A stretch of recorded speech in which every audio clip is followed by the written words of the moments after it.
plenty of time. She was covering for All you. right, I'll call the meeting to order with the Pledge of Allegiance.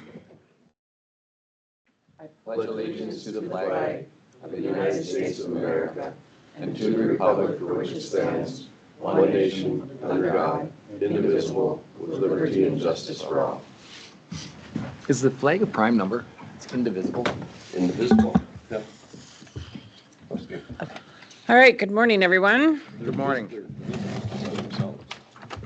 We'll start out with the agenda. Do we have any changes to make to the agenda?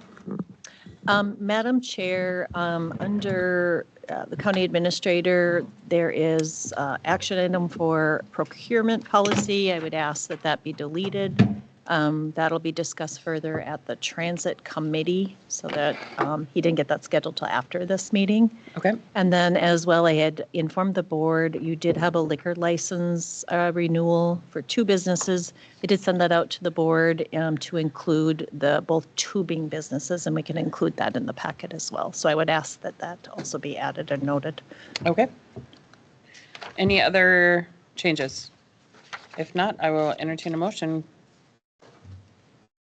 I'll move to approve the agenda with those changes. I'll second. All right, any further discussion? All those in favor say aye. Aye. Opposed? Motion carried. Minutes.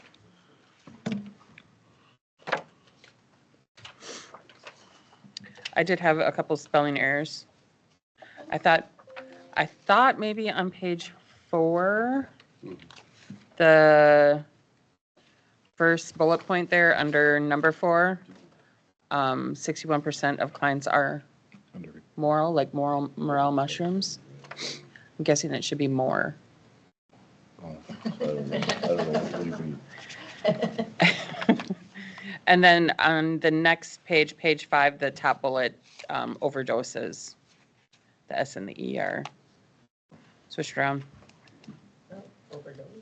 Overdoes. That was all I had. I had those two also. Got them before me. Madam Chair, on page 3 of 4, number 2 under planning and zoning, motion second to accept RFP for engineering services and from APEC Engineering for professional services. I think we should probably state that it's for planning and zoning. So it's for that role, not just anything. So when available and appropriate, specific to, For planning and Planning and zoning zoning. purposes. I think that's all that it was mhm. relating to, so. Anything else?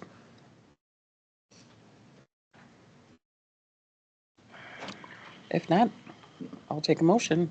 I'll make a motion to approve the minutes with the changes. All right, a second. Second. Any further discussion? All those in favor say aye. Aye. Opposed? Motion carried. Consent agenda. Anybody want to pull anything from the consent agenda? I would like, I don't need pulled, but I would like a little bit of explanation on some of the abatements. There are a couple quite large in there that I would like an explanation why. We did get explanation, maybe Mary can, for the Ma and Pa one, which was the largest one. That Obviously, one, they lost the Ma and Pa exclusion. yep. Why did they lose the Ma and Pa exclusion? Because the letter wasn't returned, sent to the wrong address. Did they have to renew annually? That changed recently, that they have, every year you have to have a form that I states. did also question why from 24 to 25, they dropped in value over about 800,000. Oh, I didn't look at the value. Huh? Yeah. The parcel dropped if you look at, Well, there was a split, and that was why they said they didn't receive the letter. But they only sold off 1 acre. So I'm not sure about the value on that parcel, but that was 800,000.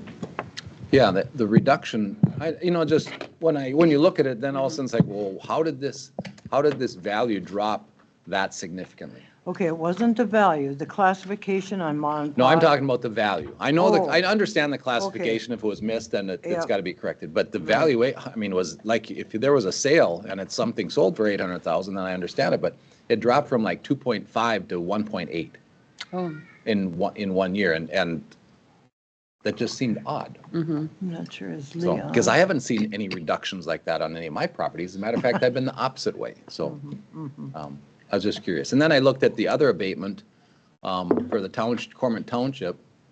And that's just, I don't understand that. How did that happen? Because that's a road? those two were they were platted, and the before platted wasn't inactivated, so they were doubly charged. The what? They were charged for the platted each individual, and then also charged for the whole thing. So You mean the toy boxes or what? I don't know, whatever. It's adjoining a toy box. And then you look at the toy box and that's undervalued by, I was like, how are they paying $200 when now there's like 20 toy boxes in there and the whole parcel is valued at, it's like, Okay, what happened is the 20 acres was valued at $200, or taxed at $200. They platted it and the tax went up to $16,000. Both for 2 years, the original parcel and the platted parcel were being billed to the owners. So that's why there is about $20,000 for parcel 6-38-18, second on the list, and 20, which is fourth on the list. They were taxed both as being platted and unplatted. well, look at parcel 0606787000. That parcel information is valued at $39,000 and $39,500 in 26. Okay. And how big of a parcel is that? That's the 20-acre parcel. A And there- 20-acre parcel for 39,000? And there are numerous storage sheds on there. That's why I'm like, if this is wrong, then that has to be wrong, because the value must be coming from there. There's no way that they should be paying $250 on 20 acres with 20 storage sheds on them. Yeah, no, that does sound like an error. So do we think we should,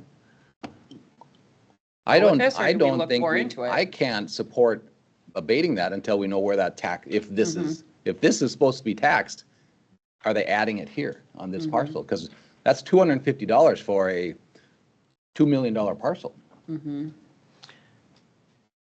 So, yeah, something doesn't seem right. I'm gonna have to look at it. Should we pull it and see if Lee can come in? I don't, Well, I think for sure we pull the two abatements. the abatements. We could either pull the whole thing, or we can pull those 4 parcels. I would suggest you do all of it. Yeah. Just pull all of it. That's what I would it's just the Okay. 2 parcels, the 2 cormorant. Two cormorants. The two Well, cormorants. there's, The big It's ones. 2 I years. didn't look at the Yeah. smaller ones. You I want just the looked at bigger the, amounts, but- I looked at the 2 $16,000 abatements Right. and when I looked So- at the adjoining property that I assumed it went with, and that's at 250, I became concerned, so. Madam Chair, Commissioner Nelson, as we got to explain yesterday in finance, the transition from one to the other was, and doesn't it follow, doesn't take a year for it to catch up? Well, those sheds have been there. I mean, They have been the there. 4 of them have been there for 4 or 5 years. We didn't look at the exact properties, but it seemed like there was a, Well, I tell you what, there's something wrong. okay, well, Something wrong. then we need to pull, and we need further explanation, then. Okay. okay, so we'll pull the The whole thing. abatements from the consent Number agenda. 7, yeah. Number 7. Anything else? If not, I'll entertain a motion to accept the consent agenda minus number 7. And where will we put number 7? Yeah. Well, are we, I was thinking we were just pulling it until Well, we next could time. pull it till later in the agenda if we get, If we can get some results. and then we can certainly move forward with the rest of them and just pull. Yeah, I perhaps would suggest maybe you put it, and we'll get a hold of him to see if he's available. And then, yeah, I would suggest that you put it under me as number Put it six, in number six, number- since he doesn't have, and then if for some reason we can't get further explanation, then I would say you maybe don't I would, take ex- any action. I would expect every supervisor and department head should be listing when we have this discussion. Yeah, and he may be, I And just, He's on the. I That think he's they, on here. they can answer the questions later in the meeting. Yep, and I think the majority of them are on here, so we just wanted to make sure. Okay, do we have a motion to approve the consent agenda minus number 7? Did we get one? I don't know. Do we have a did, I motion? didn't No, write it we down. didn't. You mean make motion? Oh, No. that's, I didn't think so either, Peggy. I thought I had to ask. motion to approve the consent agenda minus the assessor.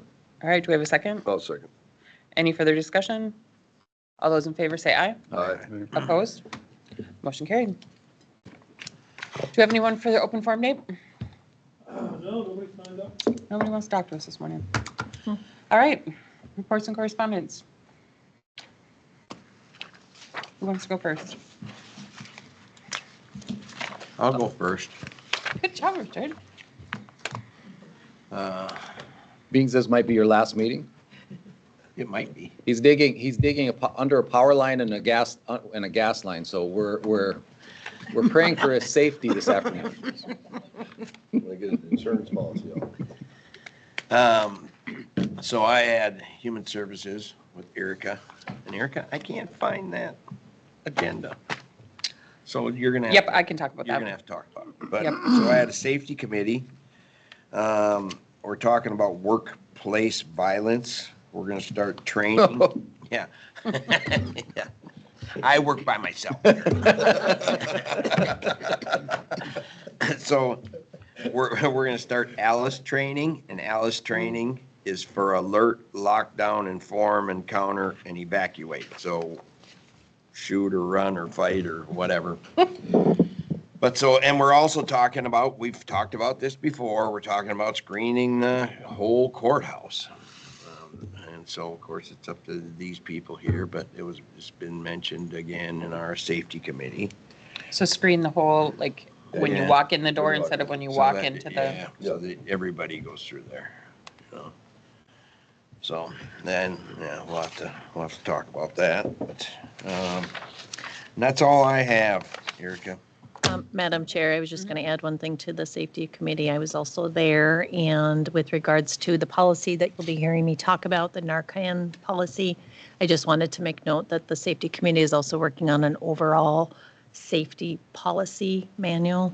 So we did have some discussion about which policies we should be standalone and which ones should go in there. So we're looking at encompassing all policies in one spot. So I just want to make note of that. Little by little. And then in the end, we'll have one big one. I'll go next because I just have human services with Richard, so I can go off of that. Just a couple kudos out to the human services team. They underwent a couple audits. One of them was for their disability waivers that they do every 4 years. They got a lot of kudos from the state because they do it very uniquely. Really, they asked for it to be a multidisciplinary team, and how the folks over there do it is they have waivers in each unit: adult services, public health, and behavioral health. So then they have that multidisciplinary workers and supervisors. And the auditors really commended their team for the excellent work that they did and the strong coordination between the 3 units. And they had no corrective actions. They also, That's pretty rare, isn't it? yes. I mean, that speaks a lot. Yeah, Yep. they scored really high. And they also wanted to know, the auditors also noted that when they spoke with the employees over there, they also talked about the support that they have, that they receive from their supervisors. And they really enjoy also kind of that multidisciplinary team. So huge shout out to those 3 units, because that is very difficult. It means that they're doing very good work. They also we got the 2025 financial report from Department of Human Services. So there's several reports that the Human Services, again, submits quarterly. And this is also not an easy feat. They submitted them all on time and with no errors for the entire year of 2025. So they got a kudos letter for that. So they also, we also looked at the reports for the income maintenance and adult protection unit. And they're all, again, at or above the requirements for the state with no corrective action. So. Madam Chair, I have to say, over my tenure as commissioner, I don't think we've had, I mean, our staff of the Human Services has done an exceptional job. And we've had over the years, numerous accolades of professionalism and accuracy. So I don't recall ever getting a bad report from the state. And that's a very big deal. So congratulations again to that great team they have over there. Yeah, they're very good. Each one knows what they're doing. They're very good at explaining everything in our meetings. They are just very professional. They're very good. And then the only other thing we talked about is the Credible Minds platform that Dave and I, learned about in Partnership for Health. And it's we're using a COVID-19 grant through Partnership for Health that is available to all Becker County citizens. It's on the webpage. And it's really for mental health support, mental health check-in. There's lots of little like podcasts or little videos that you can look at, and I think you can take some assessments. So it's there it is. Yeah. So it's a great resource, I think, for the community. I think we have it for 2 years with this grant. Right. So. I found out it's okay for me not to be okay, Mary. You're okay. Madam Chair, I was just going to add, I remember the information, and maybe you said this and I missed it, but I think it's important to note that there's an incredible amount of teens or children accessing this website. So it's been a resource that's been fairly well received. Are you any way getting that out to the school systems or I'm not sure. She talked about that. Yeah. but just another tool for those, school officials to get to their kids that want to. And I don't have any report updates, but just some legislative updates that I've been following with the MAFBA CWDA. There were some changes made to that. They did not, one of the two things that AMC wanted changed for that act was that the case reviews went to the state instead of each agency doing it, and funding. The case reviews will remain at the agencies, at the counties. That did not change, but they did allocate some funding. And I think it's a minimum of $100,000. It's based off a formula similar to, I think, the social services grant, but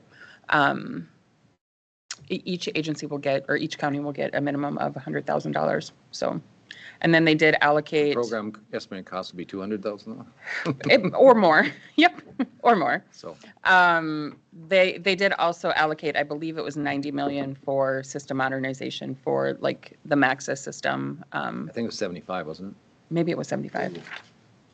And congratulations to Lake Park, got a $2 million road improvement grant. So did Wanagan. Wanagan got their road project covered. So I have not heard. I don't think Clay County must have. I think Clay County got some big. I saw a flyer come out, and I thought I don't know which one. I can't remember what. The PRTF is the one I was thinking. Yeah, I think they got 1.75 million though for. Oh, did they? That would be good. Commissioner Hanson, did you hear anything about bonding for Prairie Lakes? I was hearing that they may have been awarded.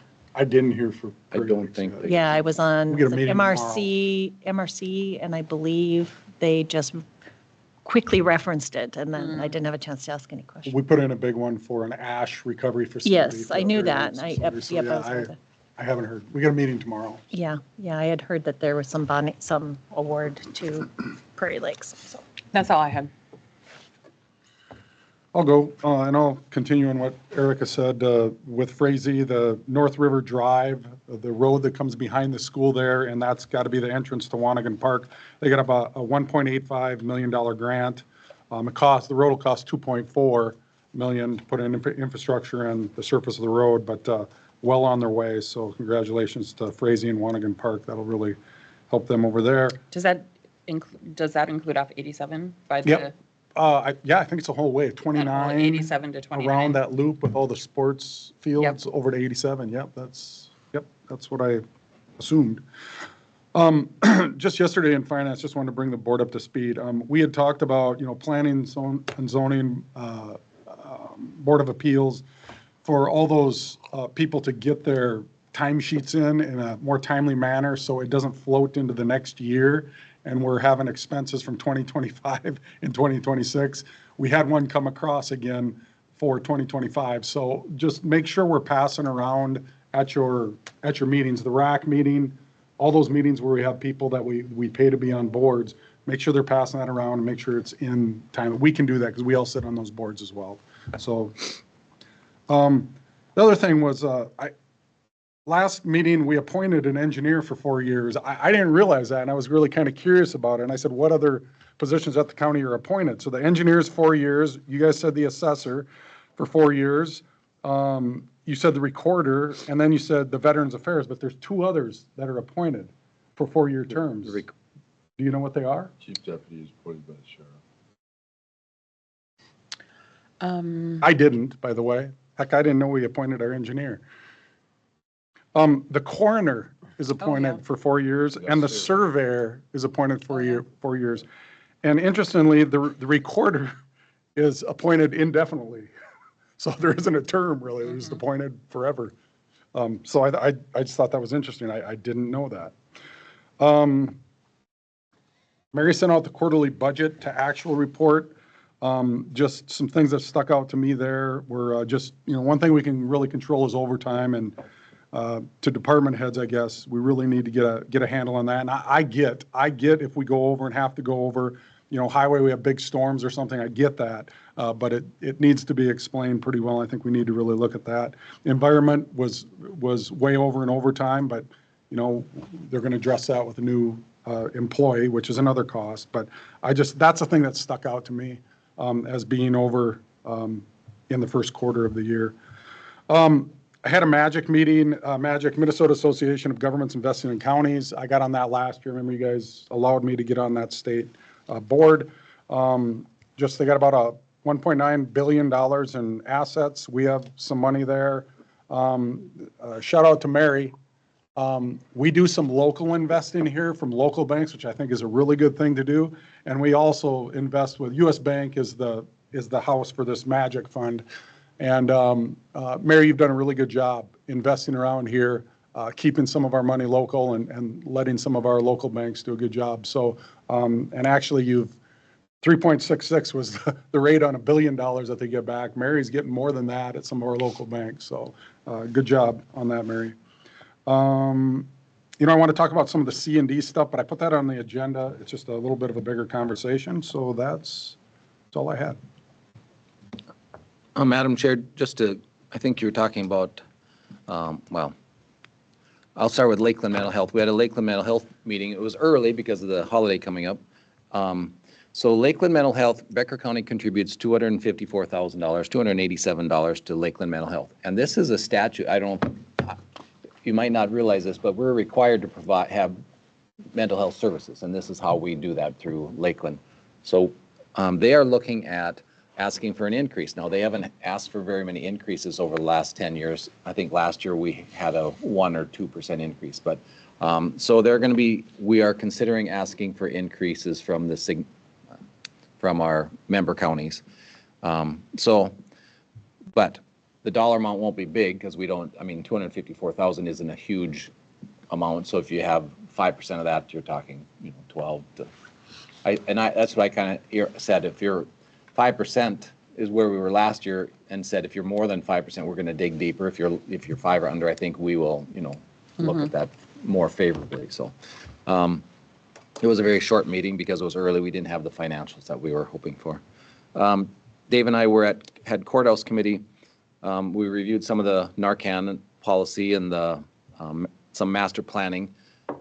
We kind of discussed some options for our buildings, and we are unpleasantly surprised at some of the costs that are in all of our avenues that we have to look forward to. So we are probably not as optimistic as we were before as how good our options are. I mean, they're not as good as we were hoping in all of them, no matter what we're talking. Madam Chair, Commissioner Nelson, with what? With repairs, maintenance? What are you talking Maintenance, about? deferred maintenance on projects that we're looking at, even our own internal projects and external projects. There's a lot of deferred maintenance that's going to cost a lot. I mean, and so some of those options that we thought maybe were very attractive are not as attractive as they were before. But this is something that's going to have to be looked at in the next, in a year to two. I mean, but Carrie suggested that we try to look at, try to get a plan or try to figure out what are we going to do with the properties that we do have, and the good news is I think in 27, that we'll have the bond paid for on the courthouse expansion. That'll be paid for. So we'll suggest to keep that dollar amount and put that in a capital fund for boilers and I mean, we have a big list of major improvements in some of our buildings, so. And then Carrie also brought up that we should look at the current space we're using now and how we're using our current space too. And the needs. And the future She needs. suggested a work session, about Yeah, an 8-hour work session over the weekend. 8 hours 8 hours. on a Sunday? A Sunday. Um, During the fall when we can watch football. Yeah. We also reviewed at courthouse the community correction discussion at moving forward through that or continuing with the state. We looked at the pros and cons, and at this time we're putting that on this back burner right now, just because of where the costs are and how we're going to be moving forward. And I mean, we have such a good relationship with them now. So we're looking at, and I think Dave and I have discussed this in the past, how can we increase revenues in any ways? And I think we look at that in all committees, but we've touched base with commissioners in other counties too. And so when you're at the when you're at the community correction level, you get to charge some fees that we're not getting. To the clients. Some fees back to the clients that we're not getting. So, Because right now they go to the state. well, Or they don't get charged. the community model charges the clients and they Charge get clients. that back to offset costs. Yeah. The state doesn't charge those people. So we don't want criminals to come here because it's cheaper to go through the process. So we're saying, well, maybe we should, the fees we feel should be universal from county to county. And those fees would offset some of our costs, even in this model. So I think, Carrie, would you, and I know this is on the agenda, so we can maybe discuss a little bit more later when you wanted to update that, but we just felt that, we have, I mean, in these times, we have to look at all revenue sources and any way we can increase revenues when it's reasonable. We just don't want to pass that on for unreasonable, but, so anything else to add to the CC discussion? Or? We talked about the IT on-call. Oh, yeah. About that, finance. Yeah, I think they brought it to finance. So from June of last year to April of this year, we had five calls, five times they had to come in and fix something on their on-call. So, and we are spending, what did she say? 26,000, roughly. I'm just under 26, yeah.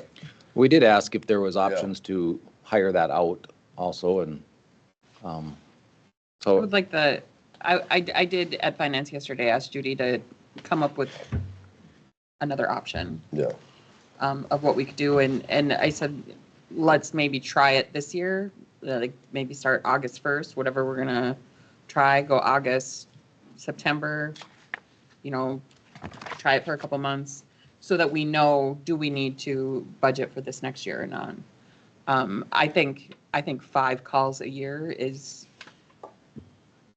tells me we probably don't need an on-call person. Like, yes, we need to figure out a way to respond to those 5 calls, or for sure be there, but I think that we can do that another way. I don't know what that looks like, but To me, it does seem a lot too for 5 calls. I mean, it's a necessary service we need, but to pay someone to be on call all of the time, I don't know, it doesn't seem. Until we find a Better solution, better solution, we got this. Looking Yeah. for better solutions. Yeah, we're looking. Yeah. And we asked that too, Yeah. have someone hired on call and, they don't. I mean, I they even don't- think having that, I mean, calling those that are available, and if you answer, you get 2 hours of pay or something, you know, I mean, minimum. But I think if we switch to a service, there was a fee for that. I think she said maybe 10, 11,000 was that, and they do not go on site. So if there's something, then you have to get your employee to go on site. Yeah. So you're paying them for a fee to answer the phone, and then they call. And then So I mean. and I would also make note that of those 5, 2 went on site, I think, didn't it? Is that right? but 1 shouldn't have really been Yeah. even a call.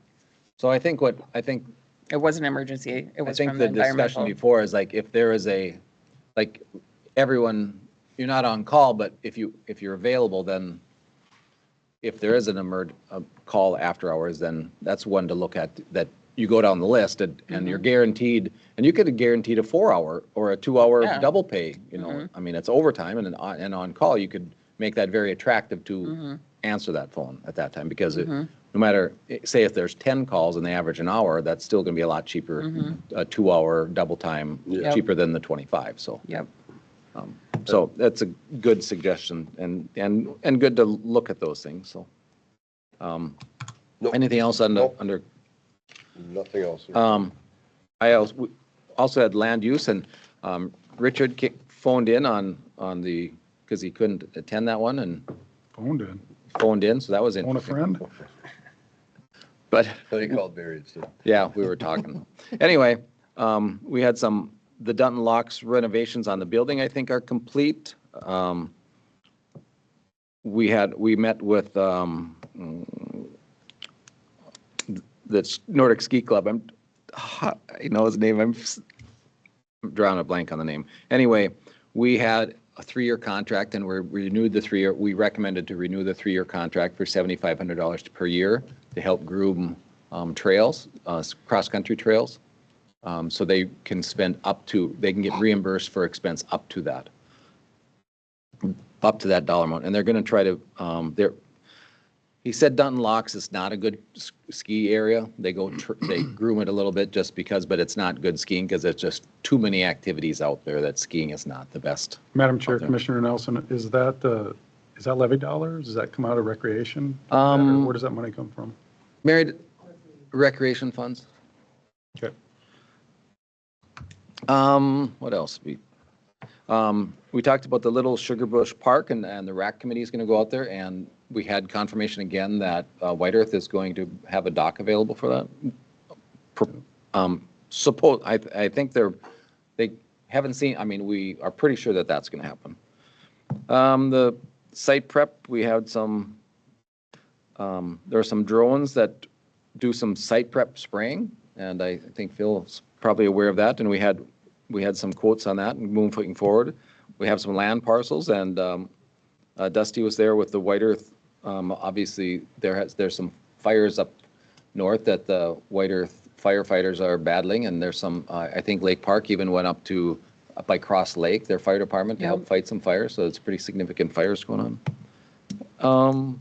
We also, back to Dutton Locks, we discussed parking lot lighting up there, and I'm not a big fan of lighting, especially at a park where it's closed after dark. So, but there was some talk about it, and we're looking at looking at a couple solar ones that can look, and I think there's some really, really good solar options that are not just those dim little light bulbs, but. Madam Chair, Commissioner Nelson, I'm on the RAC too, and I think we should do a more weight on that and do a more comprehensive plan before we get into that too far and piecemeal that together. I mean, that's what I thought. For lighting? Yeah. I mean, because we're going to talk about a parking lot, we're going to talk about that building, that watershed building is still there. I mean, I think we should, I am not a fan of exterior lighting when it's not needed. I think it's a waste of energy. And I'm not saying do it or don't do it. I'm saying, well, let's, my long-term plan would not be having lights on. okay. I mean, I mean, we have to have a light on the flagpole to have that. I mean, so a solar light on the flagpole to keep that illuminated is a necessity, or otherwise we have to take it down every night because that's flag etiquette. But otherwise, we can certainly have that discussion. And Yes, we can, and we will. The majority of, if everyone wants a lit parking lot or some safety concerns out there, that's reasonable. But long-term, like you said, if that shed's going to be there for a year or 2 years or for,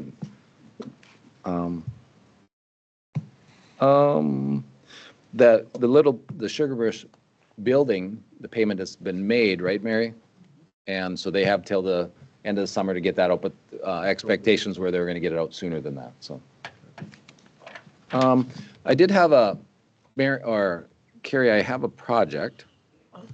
I received an email, and this is, could you coordinate a meeting? So Wormager, if anyone's familiar with, remember the problem out at Wormager Beach, they had their own septic. So they went, so pollution control and them were battling on some issues. Well, they end up prevailing and winning at a 3-judge panel. This made that decision. So they end up winning that, and there are some requirements ongoing now, though, that for inspections, and so I would like to coordinate, and they're looking for the county if they could offer assistance in some of that. So maybe we meet with Kyle and maybe bring soil and water. So someone has to annually do some testing, and of course we would bill for it. We're not going to do that probably free, but so see if we can do that, or if we are available to do that for them to help out. But kudos to those people that fought that battle, because they seemed like they had a really good decision for the people doing that. We're Margaret Beach, so they can't, pollution control can't go retroactive and fine them or say, because they said pollution control was involved in that and actually gave them a grant for that, so they had to be well aware that that was. So wasn't the ruling that they couldn't add more to it, but they could use the existing one? Well, that was what the agreement was from pollution control, but this okay. agreement says that this is a, They can use more. I mean, I don't know what the. I believe that's technically- how it came up when they Yeah. built something new and we're trying to. Right, that Yeah. they quit allowing them to add on to it Yeah. because, but this, I think, and Richard is a little familiar with it too, it's an overbuilt system for what they have. It's a very good system. Now, whether it's still functioning, then that's, Yeah, and it was designed a long time ago, and it's not actually on, the system's not on the lake, so that, but it's close to the lake. right, it's well back. I mean, it's not, Yeah, but it's probably 1,000 feet, within that 1,000 feet, but it's, and so we are looking at almost all, eventually, we're looking at every system on the lake, and so that's where that kind of came in there, but that one's Yeah. not really on the lake, so, right. yeah. So if we could coordinate, and John, trying to find his email here. I'll give you his name, Big Cormorant Lake Association. No. Anyway, I'll get that to you afterwards if we can coordinate it and try to put together a meeting for that. Okay. Do you have any? You good? Yeah. All right, I just had a few. So I had a fair board meeting last night. And they're actually getting ready for the fair. Everything's going well. They've got everything planned out. They've got projects for their handyman going on. They've got other projects that they're going to do. They're going to, on the gable ends of the 4-H food building, they're going to fix those.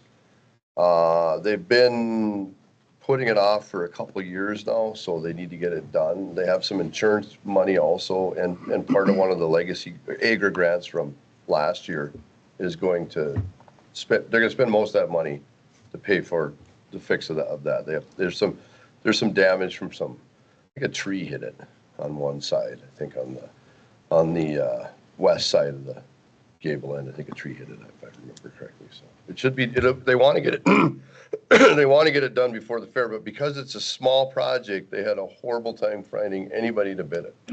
So they only got one bid, and they asked like four different people or companies to bid it. So But anyway, it'll get done.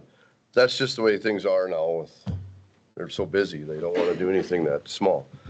And then they asked me an interesting question last night. They did some cleaning up at the fairgrounds here last week, and they went out to the recycling center or the landfill, and they had a big lot of stuff, and it was like, I think the bill was $140. So they had asked, is it possible at some point for the fair board to, when they clean up grounds, maybe it's after the fair or sometime before the fair, is it possible for them to go out to the landfill and not pay or get a reduced fee or get a coupon, or I don't know. I don't know if that's possible, legal, I don't know. So I said I would ask. Do we pay a fee to put a booth in there? Ooh, we could trade that, huh? Do we pay Yeah, a we fee? do pay a fee. Sandy, do you remember if we pay a Yeah. fee to have environmental out at the fair? Yes. Oh.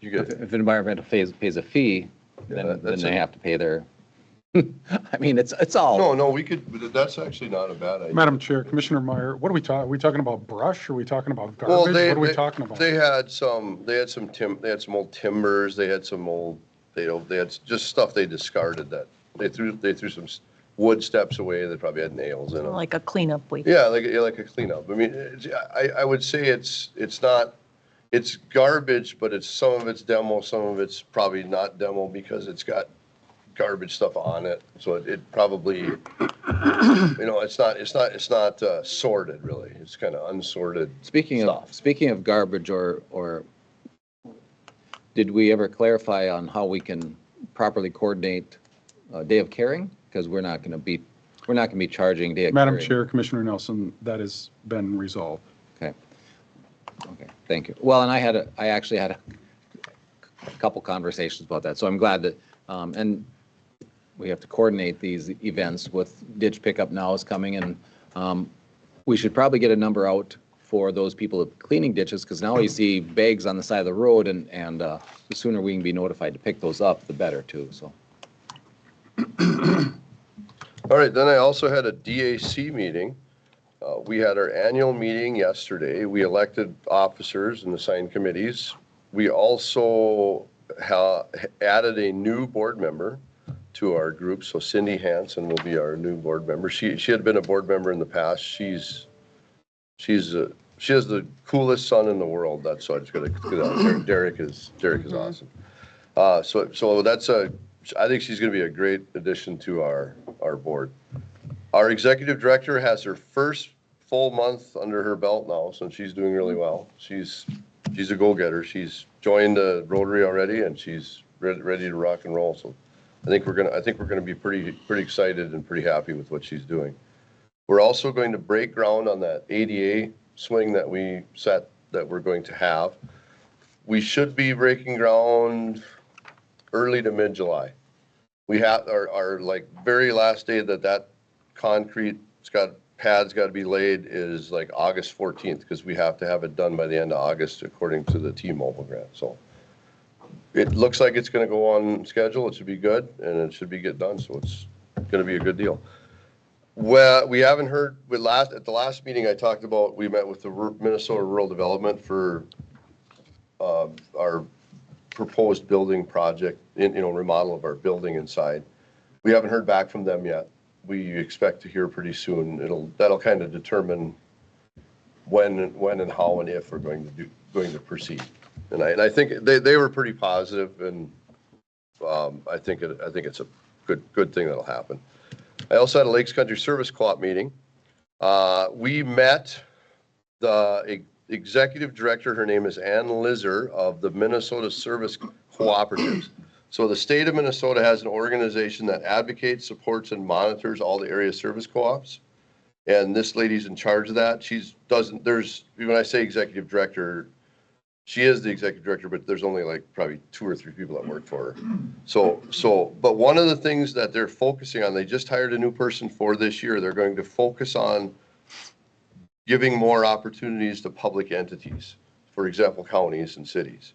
So that's a positive thing. They just haven't been able, because of the process. It takes a while, you know how things go slow sometimes. So they should be able to do that shortly. And like one of the examples is they do have a CDL class that they teach. So we could have our drivers at some point, maybe they could learn from Lakes Country Service Co-op, but we have to train a person to get a CDL or license. That's just one little possibility. But they're trying to explore more ways to help other public entities besides schools, basically. So, and they do offer insurance plans too, and I think they probably sent bids, I suppose, to our. We used to have it through Lake Cooperative. Yeah, yeah. And then I had a historical society meeting, and June 19th and 20th at the fairgrounds, from 10 to 8 on the 19th and 10 to 5 on the 20th, is the Lumberjack Festival.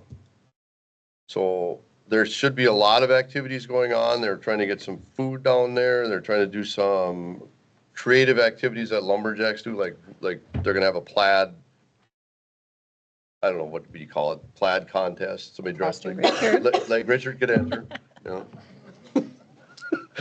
He might win. Wear your red shirt next time. Yeah, make sure it's red and black.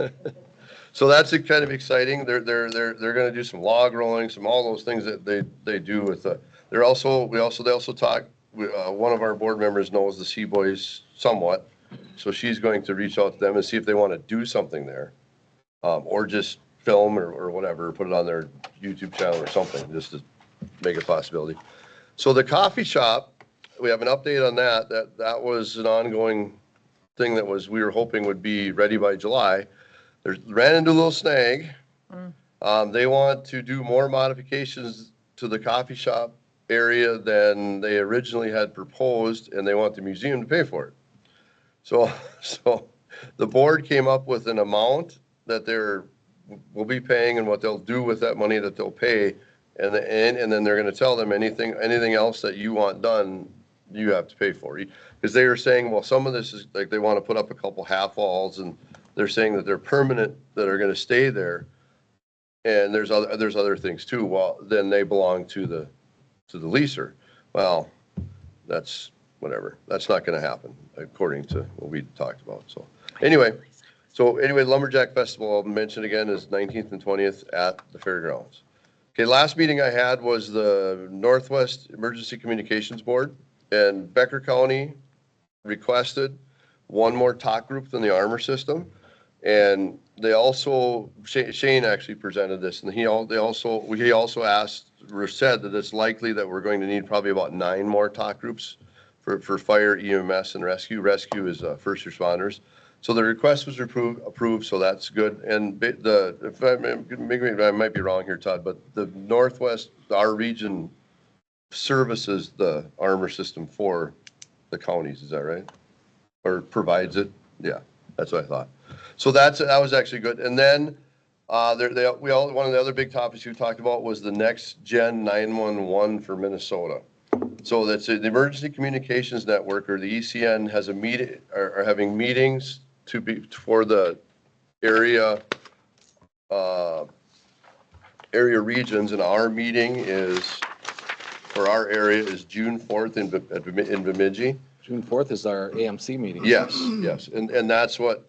No, not our district. Our district is the next week, isn't it? Hope it's the first Friday, whatever that is. Okay, well, that's when it is. So they also said, that was brought up too at our meeting, that our district's meetings are that Friday. So we can go to, we're allowed to go to anybody, any commissioner or administrator or whatever is allowed to go to any one of these, and they're June 1st, 2nd, 3rd, and 4th and 5th. So I have information if anybody's interested. The reason why they want somebody there is they want information. The dates, yeah, the locations. Yeah, they want information about process. What do they need? What are the challenges? Well, how can we better serve you? What operations do you need? So and maybe that's good for someone of us to go there too. But we also probably should have someone like Shane should probably go, and he probably is planning on it. I would think so. Anyway, that's coming up. So. And our emergency manager might be a good person to go. I'm throwing that out there. I would I would say that Carrie Yeah. should direct a couple people from the Couple county people, to attend at least one of the Yeah. meetings. So. And you have this information too, Carrie, I believe. Madam Chair, yes, I do have that information, and I believe I registered. I don't remember which one, but I know Jake from Communications has been or is going, and I know I had, and I'll update a little bit further on this in my report as well. Okay, sounds good. All right, that's it. Wasn't too bad. All right. Madam Chair, just to have oh, dang it. Clay County did get, where was this now? I just had it. Anyway, they received 1.875 for The PRTF. mental health. Let me get it, I'll get it right back here. Yeah, I think so. I won't get it back. Mental Health Treatment Center in Clay County, Yep. 1.872. Do we know what they were asking? I don't know. I don't know either. I mean, that's good. It's a much needed resource for the region. So congratulations to them also. All right. Anything else before we move on to appointments? All right.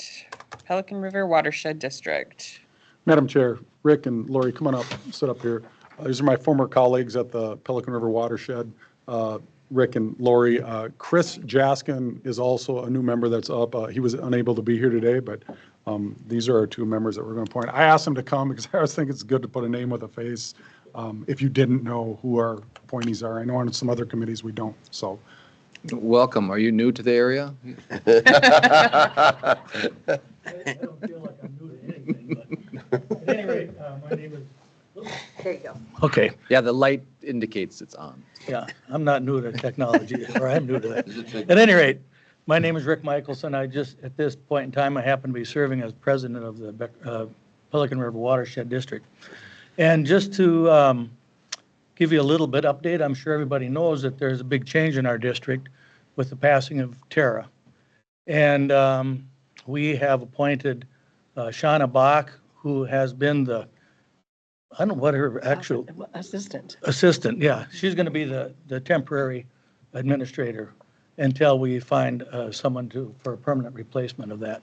So with that being said, it's always good to have new faces on a board for new ideas and stuff like that.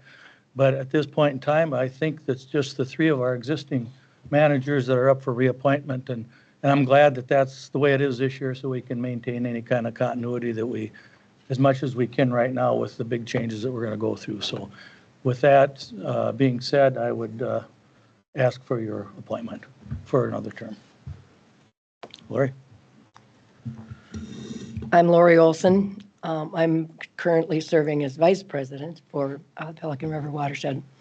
As Rick said, we are going through some big changes, and we have gone through some big changes in the past few years. And so I'm excited to see where we're going to go in the future. So one of the big projects that we're just finishing up is the Bucks Mills project, and that was a big success. So if you haven't been out there to see it, I've heard lots of positive Yeah, I have feedback. to. it's a big amazing. change out there. It's amazing. It's wonderful. Madam So- Chair, I would move to approve Lori Olson, Rick Michelson, and Chris Jaskin for reappointment to the Pelican River Watershed. I'll second. All right. We have a Madam- motion and a second. Any further discussion? Madam Chair, just to confirm, are all these appointments run the same years? And, I mean, are they all the same terms? They do. So they're all expire, just probably Correct. note that in Yeah. the motion, the term. Appoint for what, 3 years? Is it? Three. 3-year term. 3-year term? Is that good? So we'll put that in the motion. All right. Any further discussion? All those in favor say aye. Aye. Opposed? Motion carries. Madam Chair, before you go, I do want to, Shauna Bach is, I mean, I do know that there are entities trying to recruit her away from you, and I think she does a wonderful job. So she's such a good worker for, I mean, I know her personally, and I know agencies we're trying to get her, and I hope she, I think she's staying with you because she has a passion for what she's doing, and I think you are in good hands with her in this interim time anyway, so. Yeah, she's told me and probably others as well that she really likes what Yeah. she's doing. Like you say, she has a passion for this job and what we do and what our mission is. And so she really likes it. So I hope she likes it enough to hang around for a good long while. Yeah, she is an exceptional employee, so. She certainly is. Yeah. Yeah, I agree. Thanks, Rick All and right. Lori. Thanks, Thank guys. you. Thanks for coming in. All right, next we have our public hearing. Do we have to open the public hearing and then We do not. cancel it and then? I did need to make note that we're not taking any testimony because it was withdrawn. So I just need to make note that the public hearing for today has been canceled. And so therefore we will not be taking any testimony. Madam Chair, can you explain canceled or postponed? It was, the application was withdrawn. So they're, okay. The applicant, there was 2 different parcels, and I did get written notice that both have withdrawn formally. They both withdrew? All right, on to the next. Good morning. Kyle. First item I have for your consideration is a 1-year conditional use permit extension for Greater Than Gold Investments. It's a conditional use permit to operate a computer business. So I was a little unsure what this is. I mean, this is just asking for an extension? They haven't started their business or? No, they haven't implemented, Oh, so okay. from the date of approval, they got 2 years to do so. So this will expire in July. July 2nd. So is this a 2-year? 1 year. 1 year? 1-year extension. I think we Yeah. found out that we are able to do 1-year extensions. Is that correct? Yes. Madam Chair, I'd move to approve this conditional use permit request for greater. Extension. Extension 1-year request, extension. yes, for the Greater Than Gold investment. All right, we have a motion. Do we have a second? For 1 year. Right. I'll second. Second, Right. Go ahead, Rick. second. All right, any further discussion? Madam Chair, I did Yep. call the applicant, and it was just, he just hadn't got around to it. So there was nothing different than the 2024 approval of this. He just hadn't. And he believes he will get it done in the next year? He asked for the extension. That's all I can say. Yep. All right, any further discussion? All those in favor say aye. Aye. Opposed? Motion carries. The next item is the annual review for the CUP for WeFest. No major changes, typically just year to year. Things that do change are like gate times, what time people are allowed in, things like that, security measures. So again, no big changes this year. So a recommendation to approve with the condition that we normally do as well is that the applicant, WeFest, enter into contracts with Becker County Sheriff's Office, Becker County Highway Department, MnDOT, and also State Patrol and DL Fire prior to the event operating. Madam Chair, we had this WeFest meeting right after or during our Sheriff's Committee meeting, so Dave and I sat in on this one. And it's very good. I mean, they work really well together. I mean, the WeFest was representative and MnDOT and State Patrol and the county. And I mean, it's really just trying to improve anything that from the year before. So, and Sheriff Glander was there. And so, I mean, it's really, I think, really well run. And I think they're just trying to make everything run smoother. They referenced there was a problem a couple of years prior and that's been remedied and just making sure it runs as good as possible. So I thought the meeting was, done well. And of course, zoning is involved in kind of spearheading that whole thing. So Yeah, that was good. I will make a motion to approve the work plan. Is that what the annual conditional use permit for WeFest with the conditions stated, approval of the entities stated by Kyle. I will second. All right, any further discussion? All those in favor say aye. Aye. Aye. Opposed? Motion carried. Thank you. Peggy, I'll email you those 5 names, just so. I got them. You got 'em? Highway, MDOT, State Patrol, and DL Fire. Perfect. I'm on it today, All right. Kyle. Today?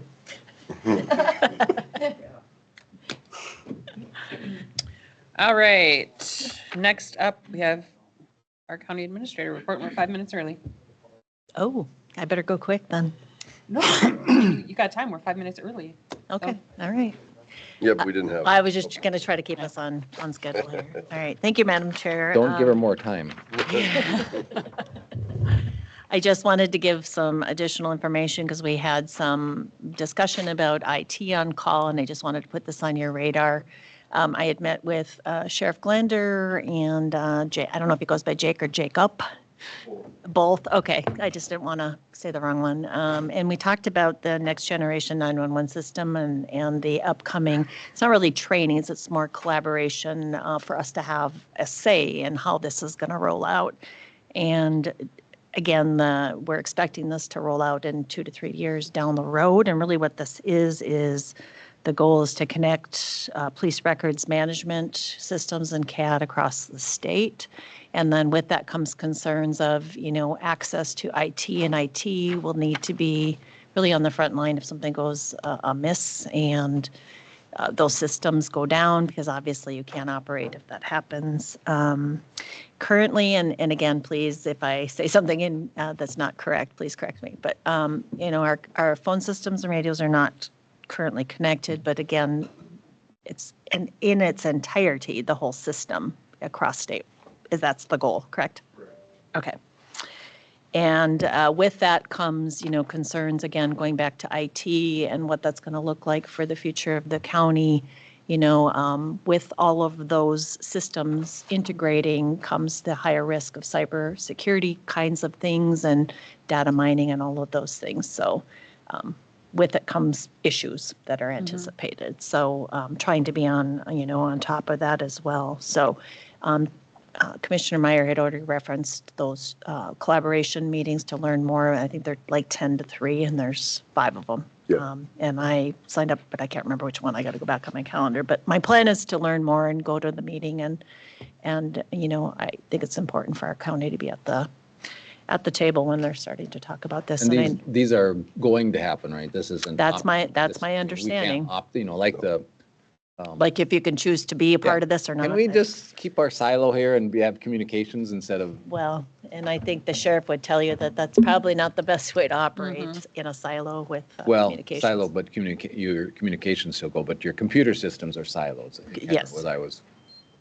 Yes, so that's just some additional information on top of what Commissioner Meyer had indicated. I've been following, as many of you have, with regards to the budget, and the state is awaiting signature from the governor, but really the focus, as many of you know, it's been focused heavily on infrastructure, taxpayer relief, healthcare stabilization, and fraud prevention. And I think it was locally here, I believe it was Joy that had the e-waste and the battery, and that did not pass. Might have been Kupak. I think it was Kupek, yeah. It was Kupak. Oh, I was thinking it was Joy. Okay. All right, my mistake. Well, but- it'll be a House and a Senate, so maybe it was both of them. Yeah, I He was feel like partner. he was part of that as well. But anyway, that did not pass. And then I looked at my notes when I briefly referenced the Prairie Lakes and the bonding. I have 7.5 million written, so that must have been talked about at MRC yesterday. And then again, it's already been talked about, but the breakdown of the modernization package is coming through. There's some funding available, but probably not even near as enough. But it's a start, I guess, is what I would say. So more to come. I would say we wait and really take a deep dive into, obviously, these and how they impact our county. And we'll be doing that through budgeting process and those types of things. It was referenced already that we did have some discussions, and I had some brief discussions in a couple of different committee settings with master planning. I did have some very preliminary discussions with Klein McCarthy, who's been used in the past for some of the structural things that we've done. I know he was involved in the sheriff's department. I believe it was the remodel of that facility, and really just I talked about this as a whole across county, since we're talking about different needs of different departments and potentially looking at a government center, law enforcement center. All kinds of ideas have been talked about at different points. However, I felt that there was a need to start talking about bigger planning, bigger planning to encompass several of our departments as a whole versus just one department or the next, to really, compare what our options are, and hopefully that'll drive, future. It'll also give us planning future if all of you are here or not, or me. But something to work off of, and also projections of what we're going to need in the future. I don't know that I kind of had asked at the department head meeting if anybody was aware of, prior planning, and I can't really find much. I think it's been done at different points, but maybe not completed.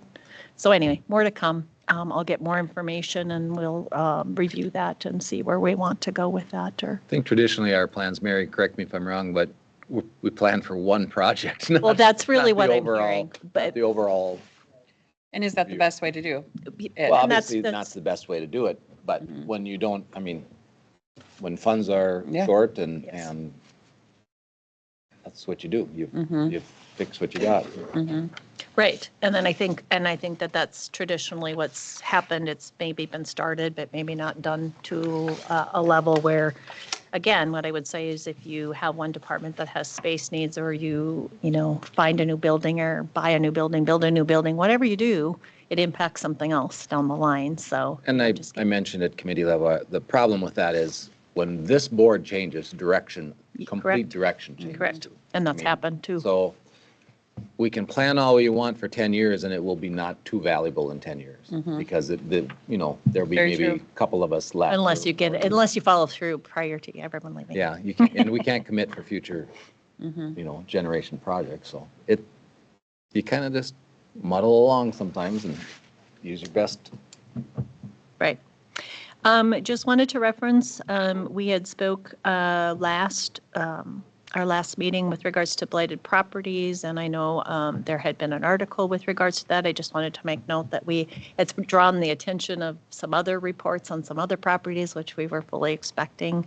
Again, that committee will review, any and all of those and some criteria that we have set within that committee, whether or not those particular properties meet the standard of moving things forward through that committee. Also wanted to remind everybody, we do have a work session next week on the books, and unless I get direction from this board of something different, but really that work session is really to start talking about capital budgeting and how we want to put that in place going forward. Questions about that? Comments? Okay.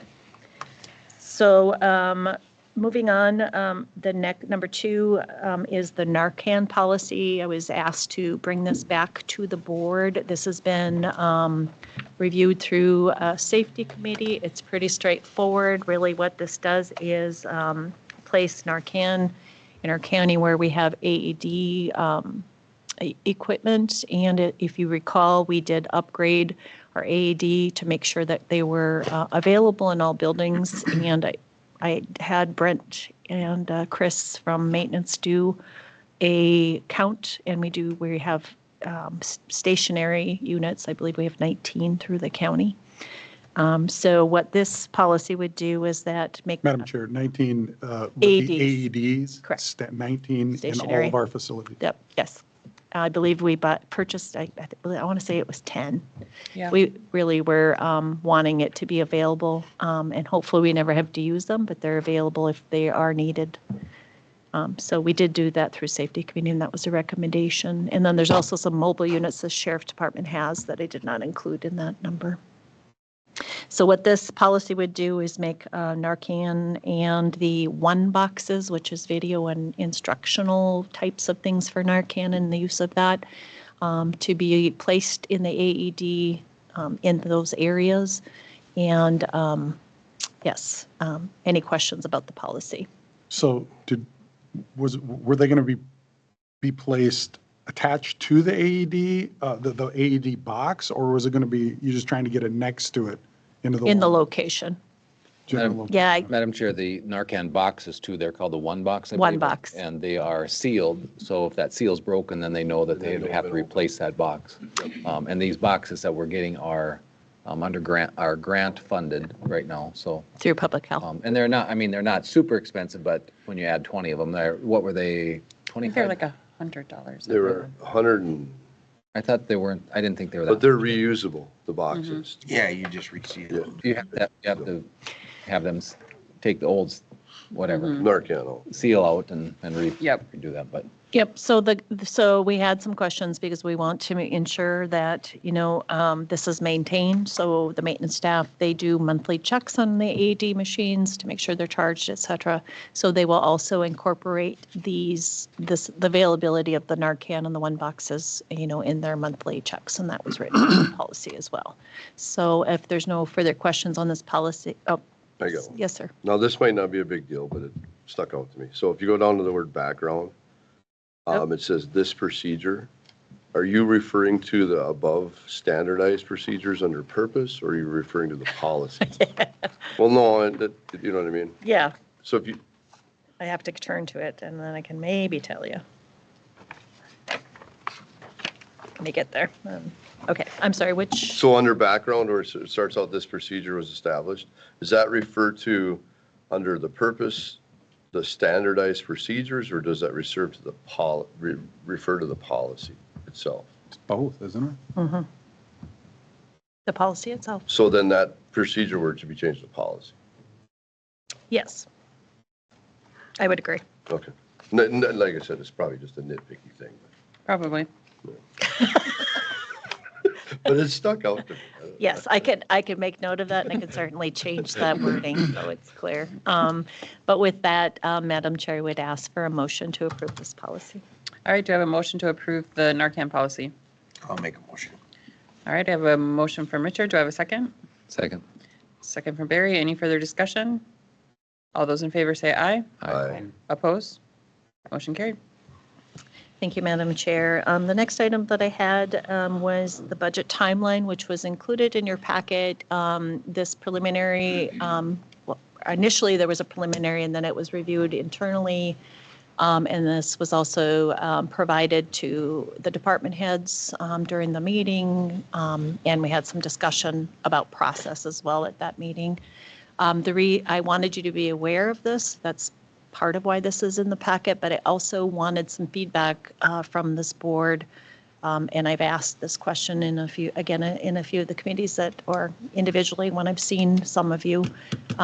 In the past, when I started in this position, departmental budgets were reviewed internally initially with myself and with the finance team, and then it went through the respective committees, and then finance committee really was the, I'll say, catch-all for all of the departmental budgets, and then final stop was obviously at the board. Really, my question for this is, and again, I've heard from different commissioners of how they would like this to go in the future, whether or not that's the process that we would like to keep, or if we want to modify this to, one of the suggestions was, for instance, during the finance committee, if we turn that into a full board work session so everybody can hear all of the budgets. So again, I'm just looking for feedback of how you'd like that to receive each of the departmental. Madam Chair, as we move forward, I think we address it as we move forward. I agree that if it looks a significant budget increase, I think the full board, if it's reasonable, I think we can keep it as is, but if there's any significant, I think the full board should weigh in on any new positions, any new directions, or things like that. Significant increases, perhaps. Madam Chair, And Commissioner Nelson, significant increases from any requests outside the county also. does that mean work session, or, because we kind of need to all be together to hear? Yeah, that's what I said. If That's what he's if saying. those are, then we have a full board work set or Got full it. board meeting. So kind of a to be determined. I would say, if there's And no that's new fine. decisions or no new positions, if there's no big increased request from any other agency, and it's just basically looking at regular, then probably go through just finance. But I can buy that. but if there's significant, I think all requests for new employees will have to be vetted quite heavily through the full board. And the direction that I had given also in the department head, just so you're aware, is that we as the, putting this budget together, wanted to know sooner than later, specifically if there was going to be requests for new positions so that we know that, and we're not trying to, midway through or, towards the end of the budget, really, so they, and I've already gotten, well, we don't need to get into that, but I've already gotten one request for, again, we're trying to get that information sooner than later. The other thing too, that I thought would be helpful, just so the rest of the board knows, is when we're going through the budget, I think it would be helpful to know, for instance, equipment. If they have a budget line for equipment with a dollar amount, what does that include? Like, we know the sheriff's department every year gets 5 squads, but what else does that include? And I think that would be helpful for all departments to. I know the highway department has that. Highway department does, yep. But otherwise, when we get the budget, we just get, here's the dollar amount, but what does that cover? What in the department head's mind, what is that for? Are we just taking a number and, because that's what we had last year, let's just keep it? Or what's the justification for that? So.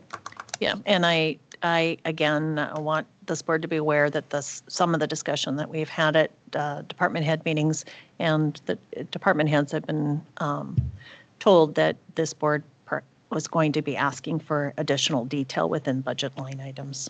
So everybody's on the same page.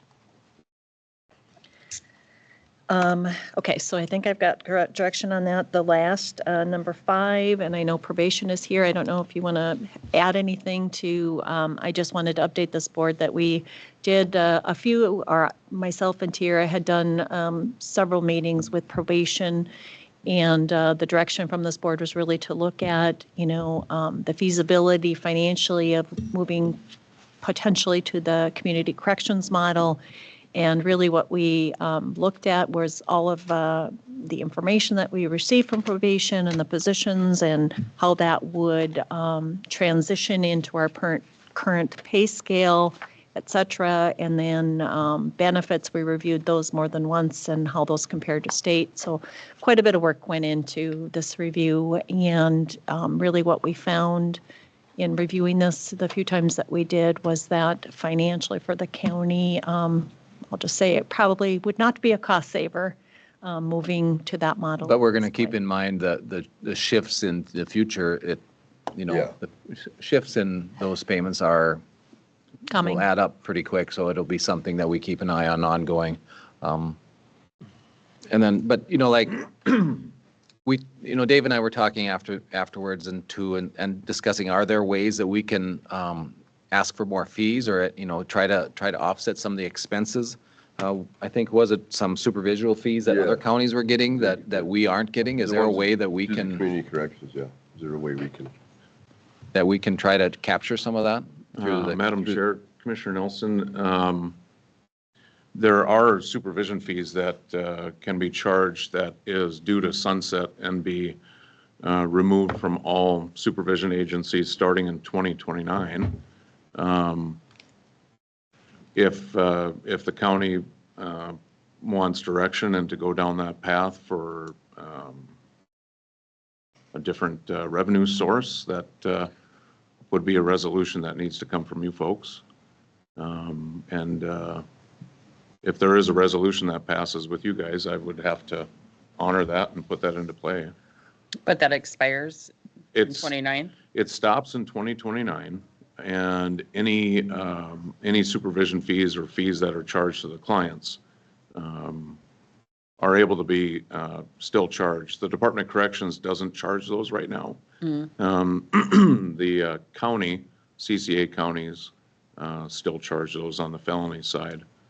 The difference is now Becker County is paying towards the felony side as well, but if at the direction of the board, if you pass a resolution, there's.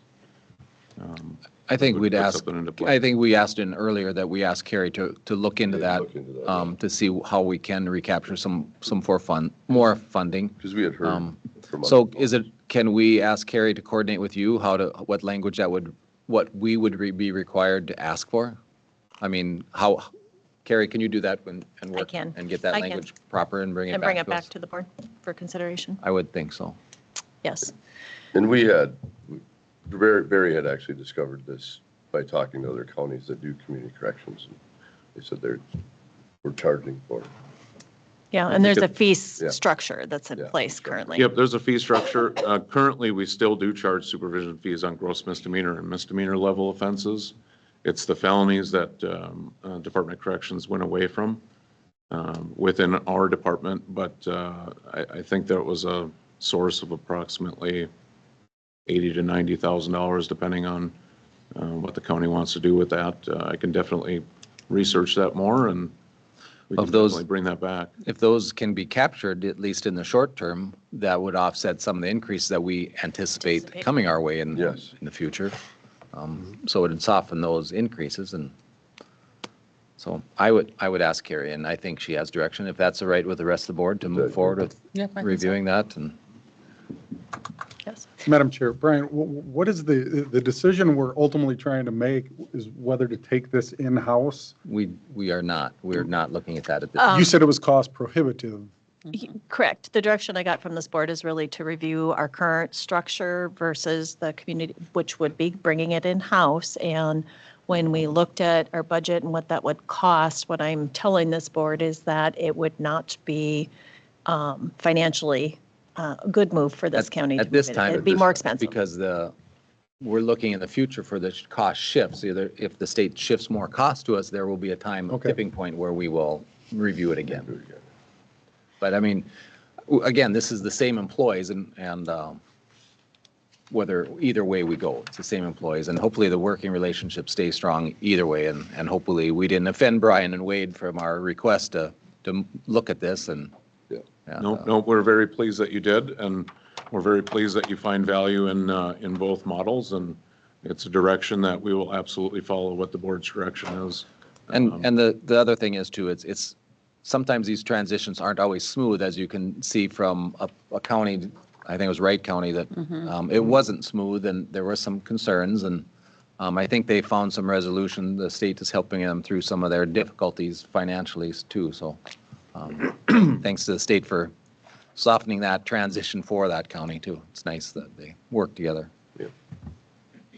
So, Brian, I don't know if I captured everything, if there's anything additional that you wanted to add. Yeah, no, I can definitely send you all the information on the supervision fee piece that we spoke about, but in this next coming year, we will obviously come back with more information in regards to some of the exciting things that we're continuing to do in our department. November wraps up our 2-year study for the pretrial supervision program that we put into place a year and a half ago. So expect that. We'll be back with that piece. Also, we'll continue to work with F5 and the peer support model. And then looking forward to bringing back some of our practices that we work on with our clients to inform the board of as well.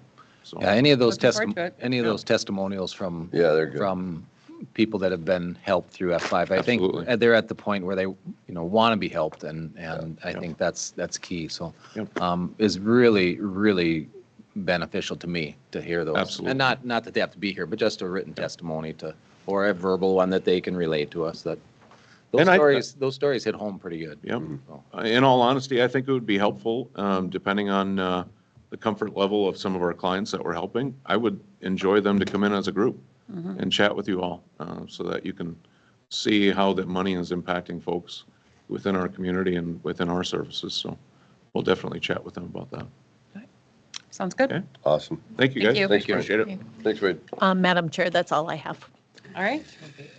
Madam Chair, Well, that's all I have, but yeah, abatements is up next. Oh, yeah. I would like to, being the session has just ended, I would like to give a shout out to all the legislators that put in all those hard hours of work. And Yeah. so many times it's thankless. I mean, they get chewed out from everywhere they look. So thank all our legislators for their hard work and getting us through this session. And lots, I think, got accomplished. There's always stuff left on the table, but that's the way government works. So just to shout out to all our legislators. Yeah, we probably don't get that enough because they probably get a lot of things that are wrong. Criticisms Yep. rather than thank you. So. Yeah.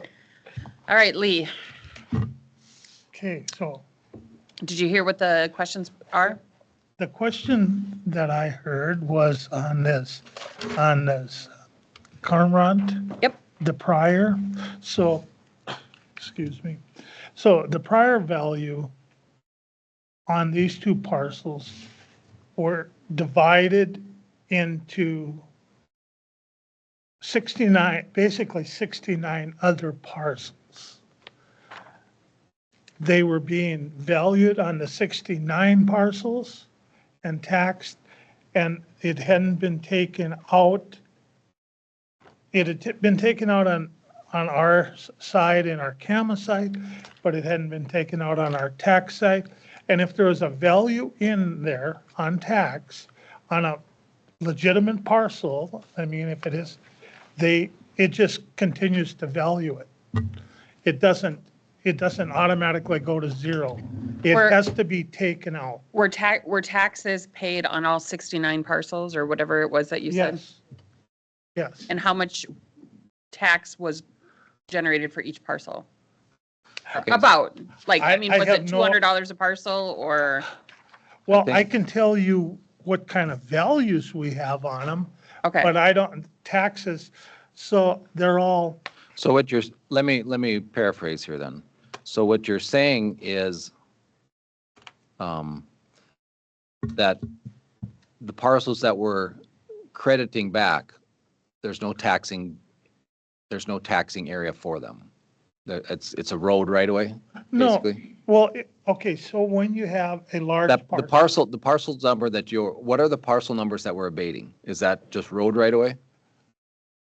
No, what it is, I'll kind of give you kind of an overview. You had this tract of land that was divided into 4 tracts, tract A, B, C, and D. And let's see, and A, well, right here. So here's kind of what it looks like. It's really hard to tell, but the parcels that we're talking about, those 2 parcels were part of this, part of D and C. Because B is a residential house on there, and A is some lowland and a field on this one. And they're still being taxed individually. The 2 parcels, 18 and 20. 18 and 20, what? Well, I'm 018. 38, 06, 038, 018, and 020. So this all, I don't know when this was even platted. Are but those- it was plat, because what we're looking at is 23's value, taxes payable in 24, and 24's value, taxes payable in 25. So That should have been, is parcel number 06 0038 020, is that a parcel number? I mean, is that a lot anymore? no, So it There's went no away. such thing anymore. there's Okay. no such thing. So It's that's why all- when you Google that, it's just a line on the road when you Yeah. go on your GIS. So, well, I can, When I go on the computer and pop that in, it's just a line on the road. There's no, So That's- those well, are, yeah, it's gone then, but it, so those 2, that number is the old parcel that it was. that was And that the was being existing- taxed and it wasn't supposed to be. Correct. Okay. and the parcels that are new it's a community interest, so they're taxed individually, buildings individually in the building rather than the whole parcel. Correct. But So- not all of them have buildings on it yet. Correct. So on that, there are 69 total parcels. Of the 69, 68 of them are land and buildings. One of them is the common area around the buildings. Okay, I get it. I do understand it now. I And understand it now, and too. now understand why And it is correct the way it is, with the abatements, Yes. correct? How did the other one up at, how did the resort, and we were explained that the paperwork was sent to the wrong property? Or Yeah. is that what, but how did that change in value? Was there a sale? So what there was on that particular property, there was a split. Okay. So when we have a split, we have a value. That's all I need We to have know. to stay within it. Right, I mean, because if there wasn't a split and it drops 40%, there's something something had to happen, so, okay. Okay, I have my questions answered, so I'm fine with moving forward. Yeah, Thank thanks- you, Lee. thanks. Madam Chair, Lee, we had abatements last meeting too, and a couple meetings have been going on this. How much has the county foregone in tax income? Give me a general number. Have we foregone on that because of mistakes? 70,000 in the Well- last two meetings. Yeah.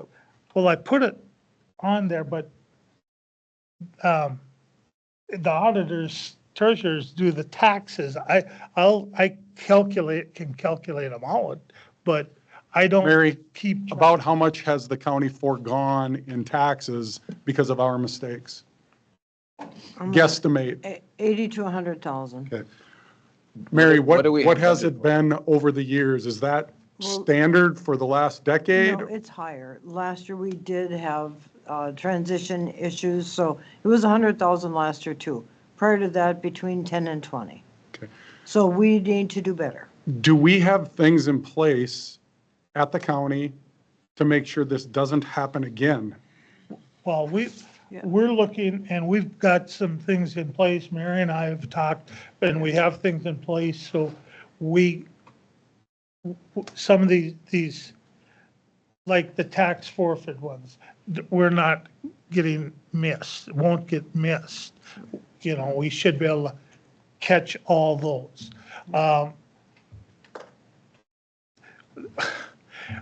There's a couple situations here, though, that you just should be aware of, that we have them all valued and classified. We could have them valued and classified the same way in 3 years.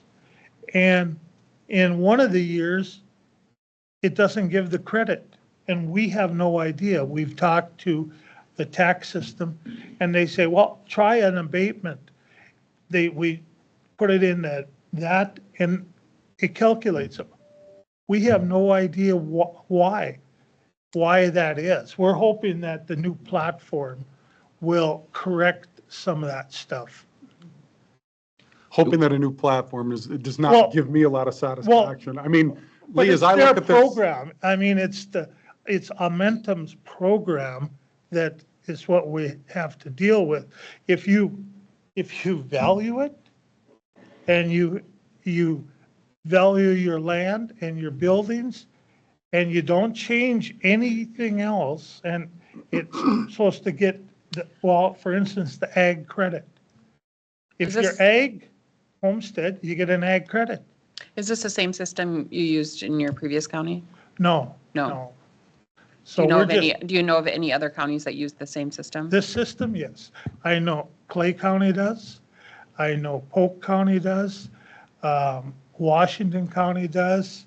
Morrison County does. And do you know, are they having the same issues with abatements that, Oh, I haven't asked them Okay. It might be worth about that. asking. I'll ask them. just to I got see a if, conference this week, Mhm. so I can talk to Madam one Chair, of them. Lee, Mary's going to be retiring. She's been here for a long time, a plethora of knowledge. This is headed in the wrong direction right now, and a lot of it's going to fall on you. Whoever that new person is going to be sitting over there is going to be drinking water through a fire hose, and this is not going to be a top of their priority, I would think.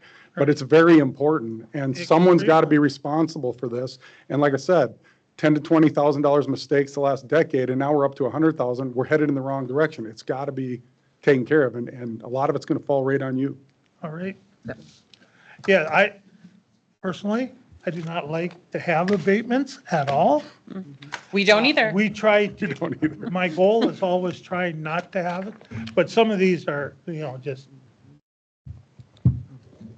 I didn't know about this 2 parcels that back in '23, that were still on, because we taken them off on our side. Madam Chair, do we have anything in our budget for abatements?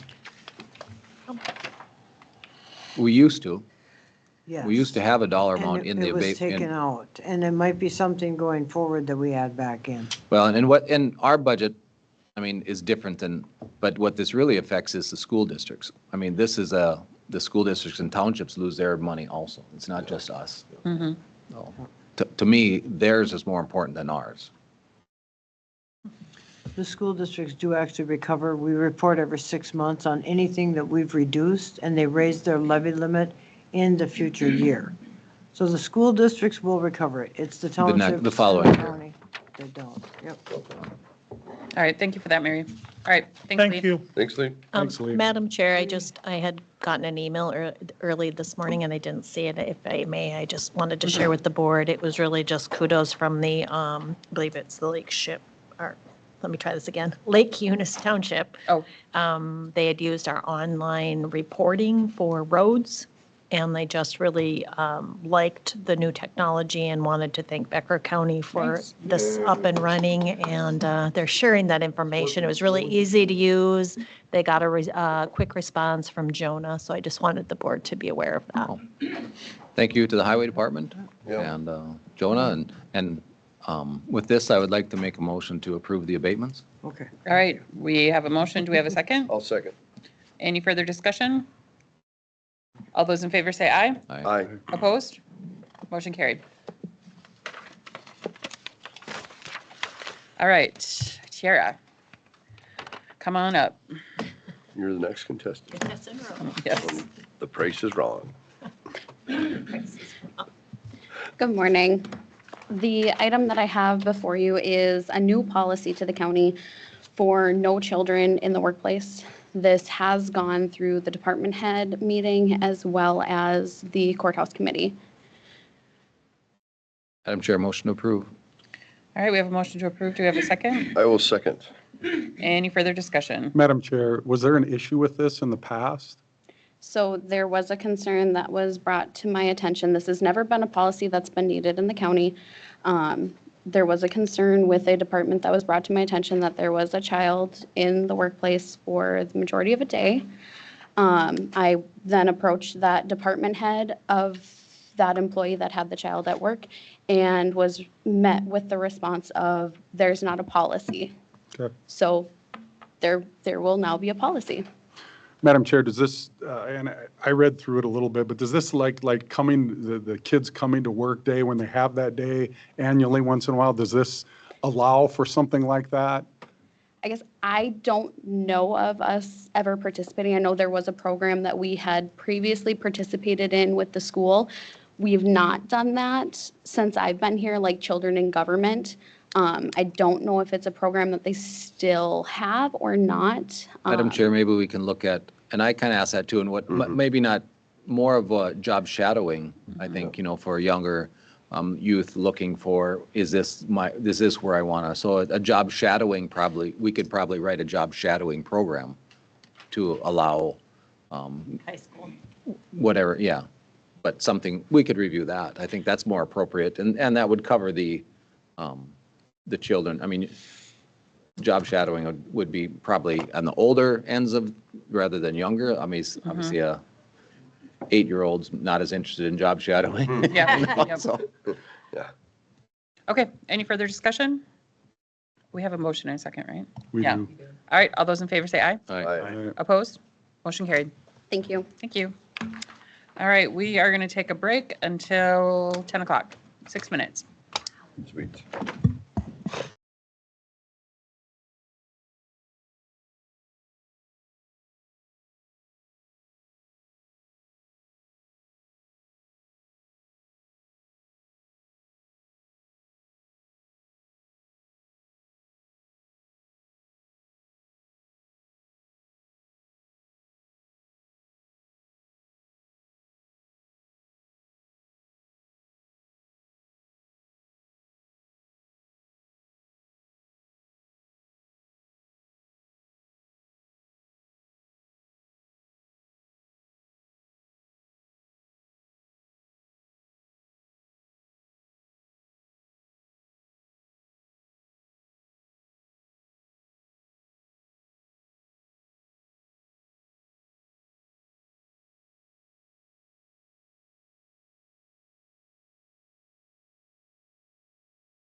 And it's 10.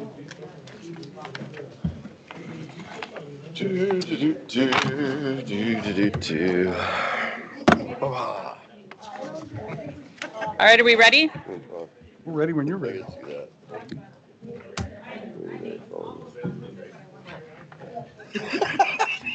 All right, Steve, come on up. Well, I was wondering if I overdid it a little bit. Oh, yeah, that's right. That's funny. Peggy, could you pull up the 245th? Oh, did I get this? All right, first, we have is the capital purchase request for landfill fencing. There's, we got forced to install fencing on our Southwest campus along the street. So there's two quotes, one was passed out before. I'm recommending that we move forward with the quote of $48,398. And we also asked that we have a little allowance in the quote. Possible changes. For what? Possible changes. Yeah.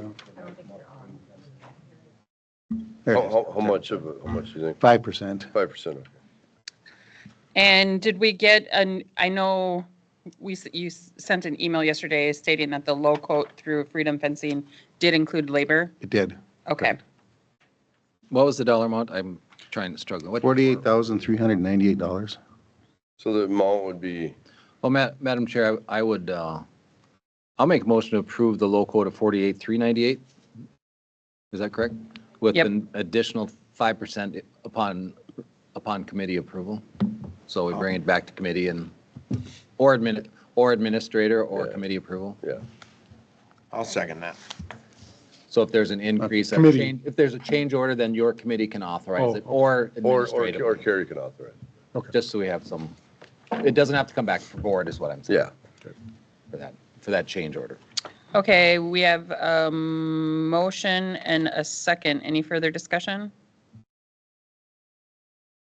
All right, Madam Chair, did you put 5,000 down?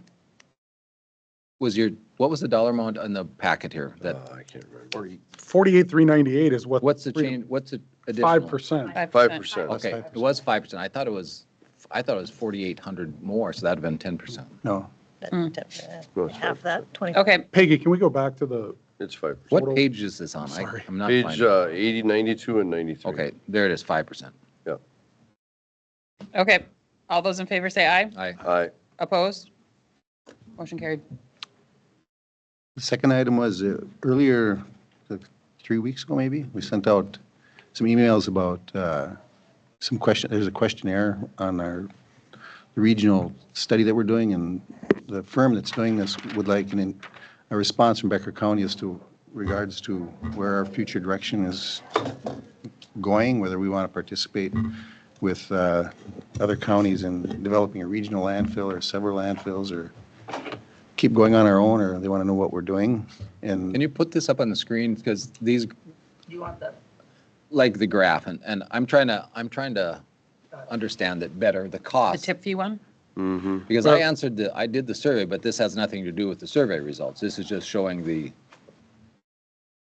this memo, correct, that shows cost, which was given to you so that you could help answer some of those. Madam Chair, maybe I can go through. So I sat in on all these meetings for the past year, since last July.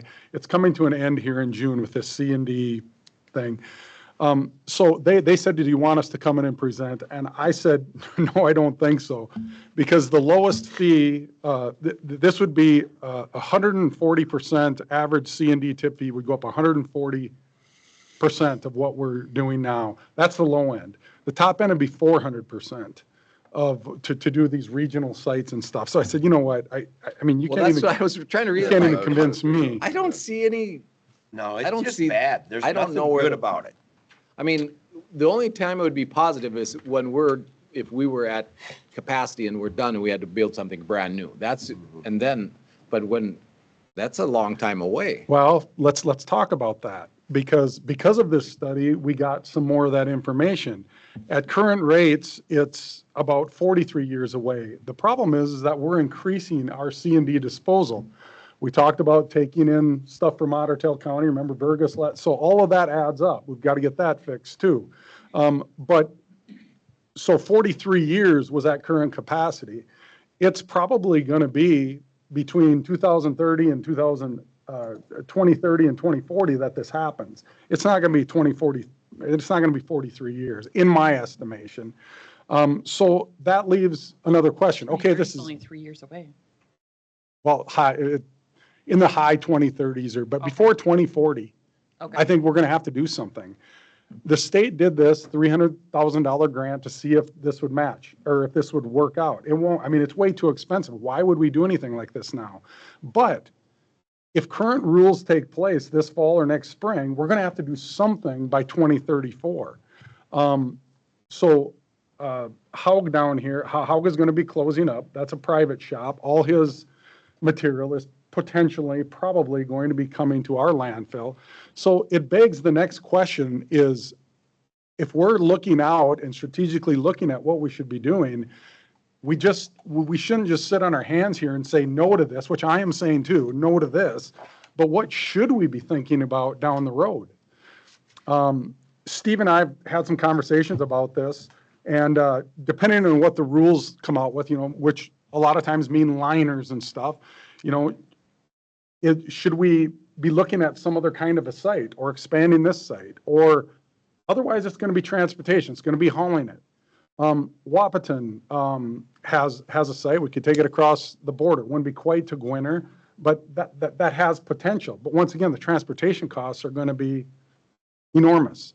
Maybe that's something to look at committee, even possibly. Well, I know there's some reuse in some of the demo, but maybe even try to increase that reuse. We're doing all that. know. Well, we need a bigger tip floor to John is doing a really good job of trying to sort that stuff out. But there's guys too that go out in the piles and pull out what they can also, right? Now we try to do it right on the tip floor before I've we seen get it them to out the there point. grabbing But lumber and stuff. you talk about going to committee. Yes, we can have this conversation in committee, but I don't want to waste that time because that's going to eventually come back here. One thing that Steve came up with, he says, we have a good asset here in Becker County of forfeited land. Is there something we could find some clay liner forfeited land in another spot? It's very sandy up there, as Richard says, very sandy where it's at up there. Do clay liners work? Can you have a clay liner that's already built in rather than put the plastic membrane liner in there? Should we be starting to look at some tax forfeited land to maybe buy it from the state to have a site for something like this? That would be futuristic thinking. It's not going to solve the problem today, but if we start getting our feet wet and moving in that direction, we have something we have some answers, we have some options down the road. That is a thought. So I wanted the board's thought on that. Is that something we should, I'm not talking about going after it full force. I'm talking about poking into it and we have enough time looking for something like that. And looking for some direction there. And then we can go back to committee and we can start working on something like that and direct Steve to do some of that. Yeah, Because we can't sit on our hands. I mean, I think you evaluate what your land is. I mean, there's maps available that you can find what kind of soils there are. But I do know that kind of the south, or the western part of the county has the clay that's needed for that liner. Clay County actually got clay. Clay County got the clay for their liner in Becker County, right off Becker 1, and they hauled it that way. So I mean, we do have the appropriate material in the county. We do have some, but naturally, like Phil's asking Up there, I for, don't know. naturally I don't know if we're going to find it on the tax forfeit No. line, but we do have it in the southwestern, or at least western part of the county too. So maybe. Is this something this board thinks we should look at? Well, you might want to just figure on putting in the plastic liner anyway, because when you start hauling it, so right, maybe try and buy land closer to the landfill and then just put the plastic liner in, because by the time you start excavating clay and hauling it over there and then compacting it. No, it starts to be really expensive. I don't think we're talking about hauling clay. I think you're finding looking for a land, place, but well, that has to be around. That's going to be really hard to find. It is, but it has to be around the area that we are producing most of the material, the C&D material. Otherwise, transportation costs are going to eat us up there too. But like I said, this is the first step of do we want to look in that direction, assuming that these clay liners or the, It seems like that makes more sense to me than a regional. Yeah, this regional thing is not gonna, that's not affordable. you know, the only other county in better shape than us is probably Otter Tail County. They have several sites. The Fergus Falls site, they've got plenty of years with room to expand. We're the next best shape, but us two are the both biggest producers of C&D waste. So the other places can haul them and it doesn't cost them as much. But I mean, this is, you know, these are the conversations we need to, I do think we should have two rates, one for in-county, one for out-of-county. we'll get that fixed. Yeah. But I was, just going back to this, I was trying to figure out where the benefit was going to be for Becker County. I kept looking at all these numbers. I'm like, Numbers are, wow. I think this is terribly looking. So It's So I don't know, do you need a motion of direction? I think board this is direction?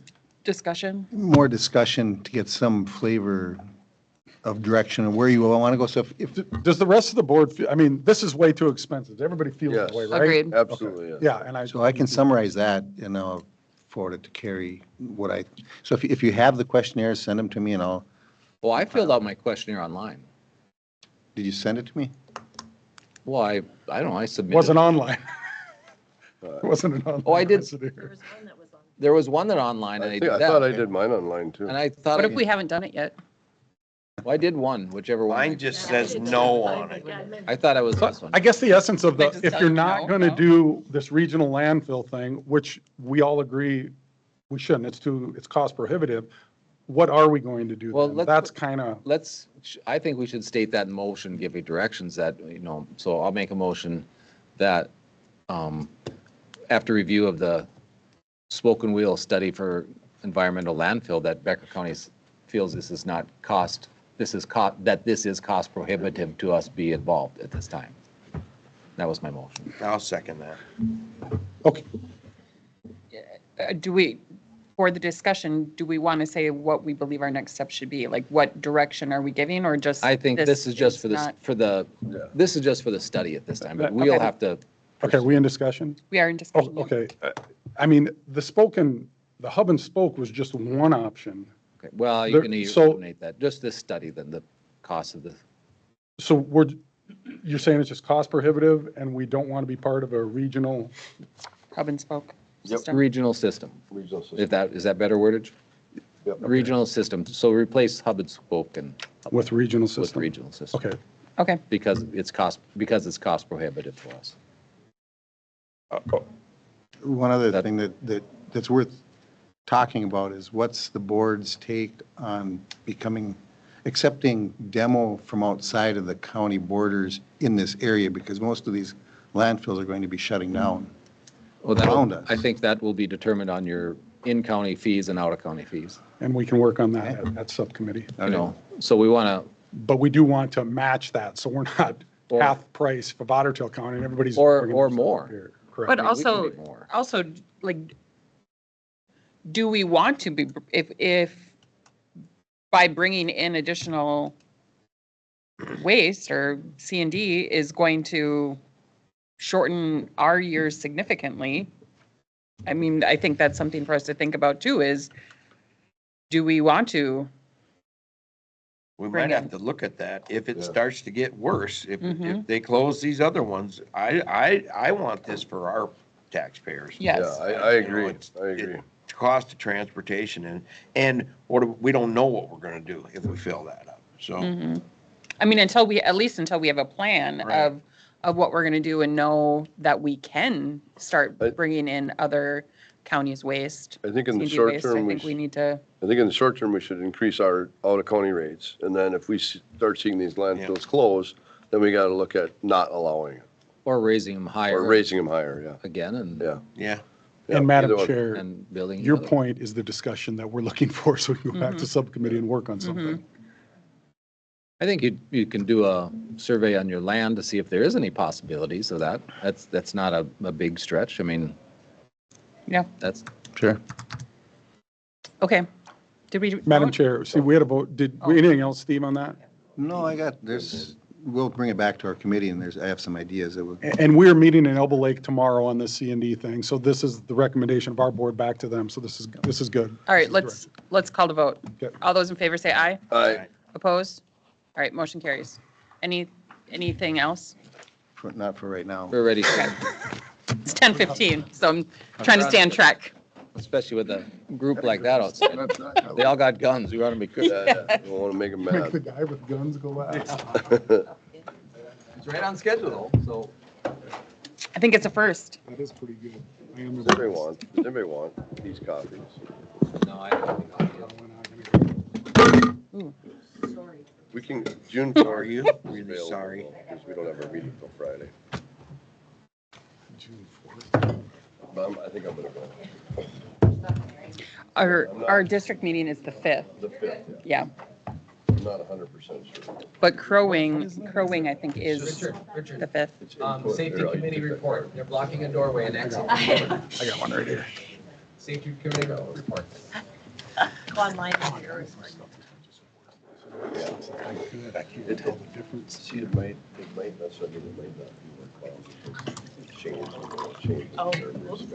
They know the questions to ask, but the only thing is we would be like informed on what it's gonna be. It doesn't, but it helps future decisions and better questions. I agree with that. But we can also vote those guys to ask those questions too. Because they're- True. That's kind of.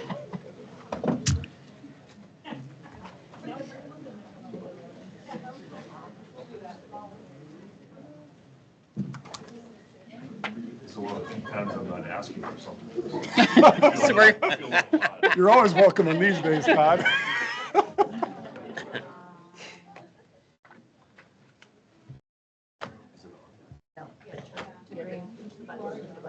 We can do a picture afterwards today, or we do pictures with the youth.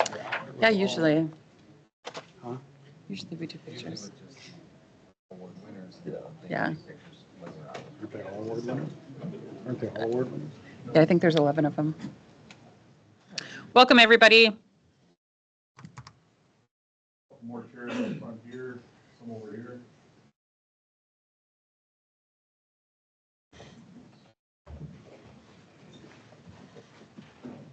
Get picked up by one of these Did guys. He let me- I didn't say a word. I actually deserved to take this one. Guy on the He didn't give me one.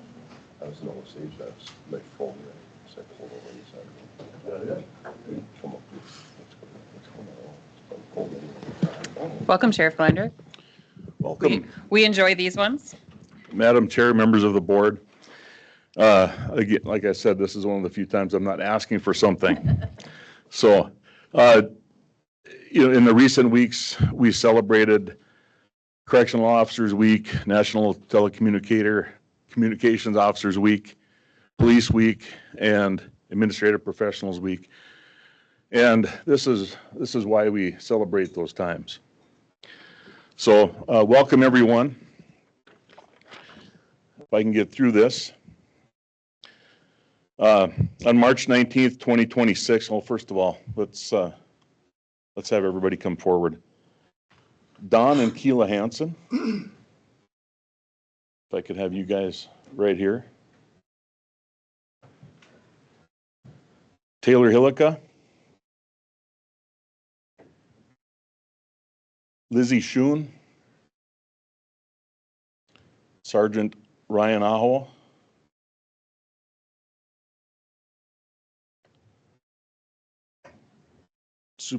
Dispatch Supervisor Jacob Karsh. Deputy Blake Olson. Sergeant Andrew Brockman. Deputy Adam Winter. Deputy Ethan Wolthy. And Deputy Derek Hansen. Some of these guys and gals worked last night, so it's an honor to have them here. Okay. On March 19th, 2026, at approximately 9:04 p.m., the Becker County Sheriff's Office received a 911 call from Don Hansen, who was unable to wake her 10-year-old son. It was discovered that the 10-year-old was not breathing. Communications officers Taylor Hillica and Elizabeth Schoen were on duty that evening. Hillica answered that 911 call while Schoen immediately began dispatching deputies, ambulance, and emergency responders to the scene. The phone call was transferred to North Memorial for pre-arrival medical emergency dispatching, who instructed Dawn and her daughter Keela with CPR and other emergency procedures. Hillica remained on the line advising the emergency medical dispatcher of the responding units' locations and estimated arrival times.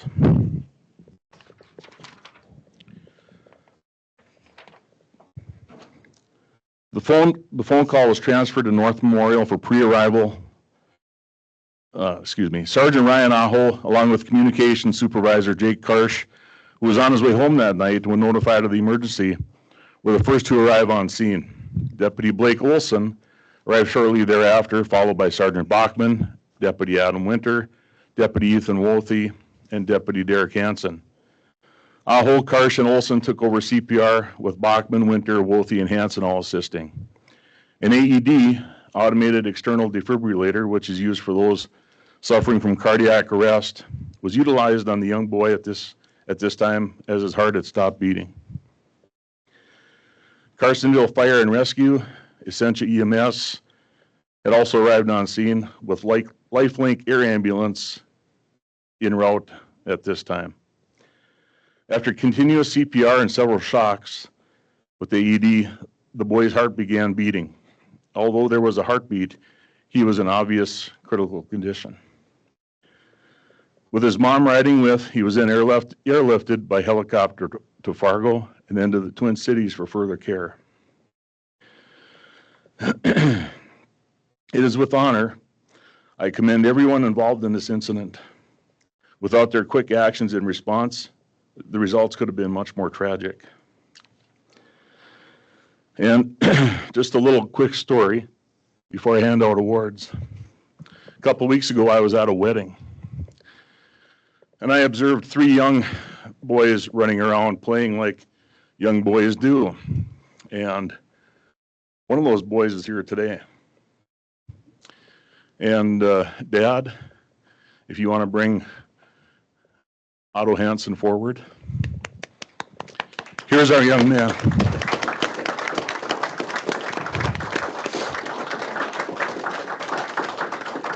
And what an honor it is to say his name.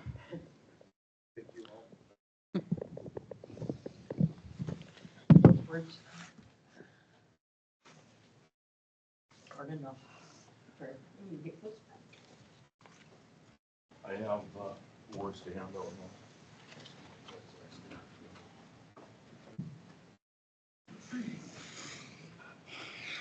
Don.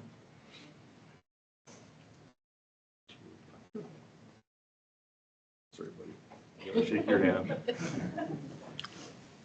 Keela Hansen.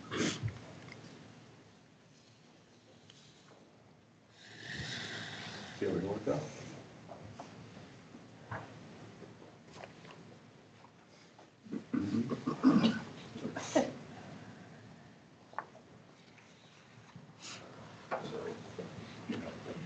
Jason Karsh.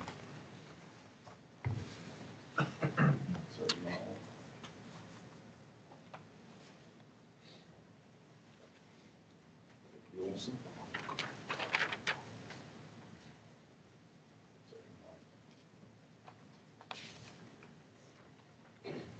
Here.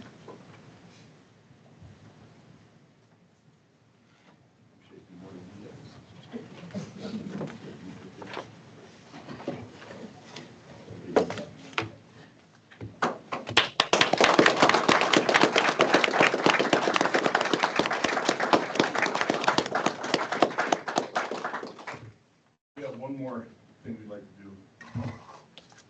Sergeant Bachman.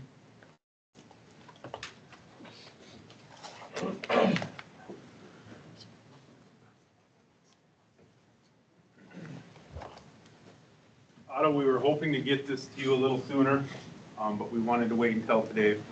On behalf of the members here in the Becker County Sheriff's Office, we came together and we weren't sure how long you were going to be at home, and we know we didn't want you pestering your mom and dad through your recovery, so we got you a goodie bag to keep you busy and to remind you of all the good days to come. So this is on behalf of all of us here, so there you go, buddy.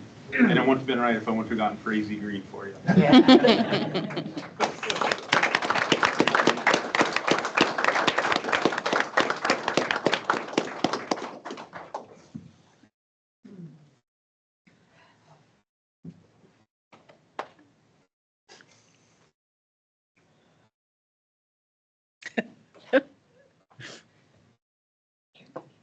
Yeah. Thank you.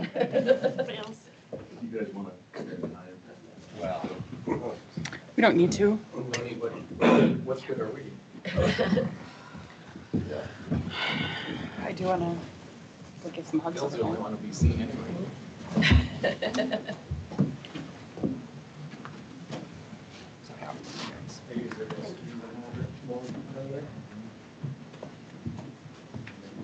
Can you lean down like Erica. I think they should put the family on front. Yeah, why don't we have your family up front so we can center you. If you got anybody got a phone you want to picture taken with? So.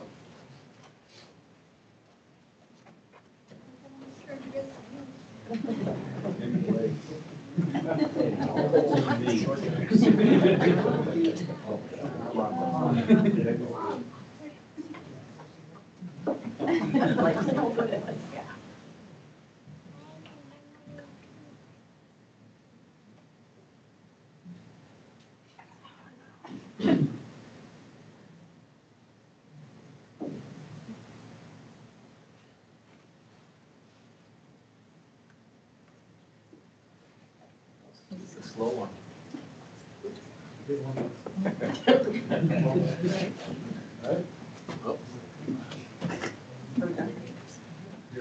Thank you again.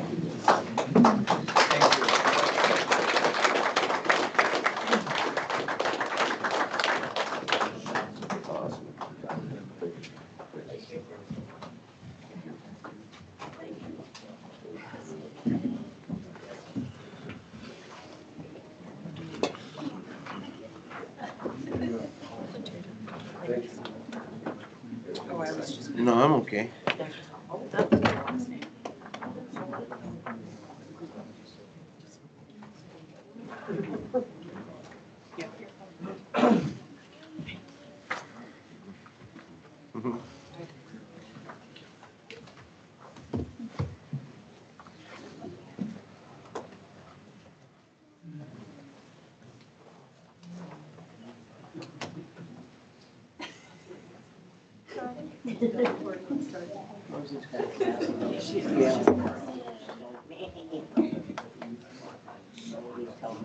How's it going?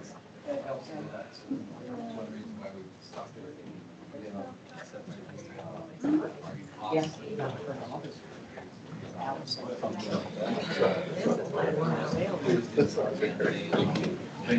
Yep, thank you.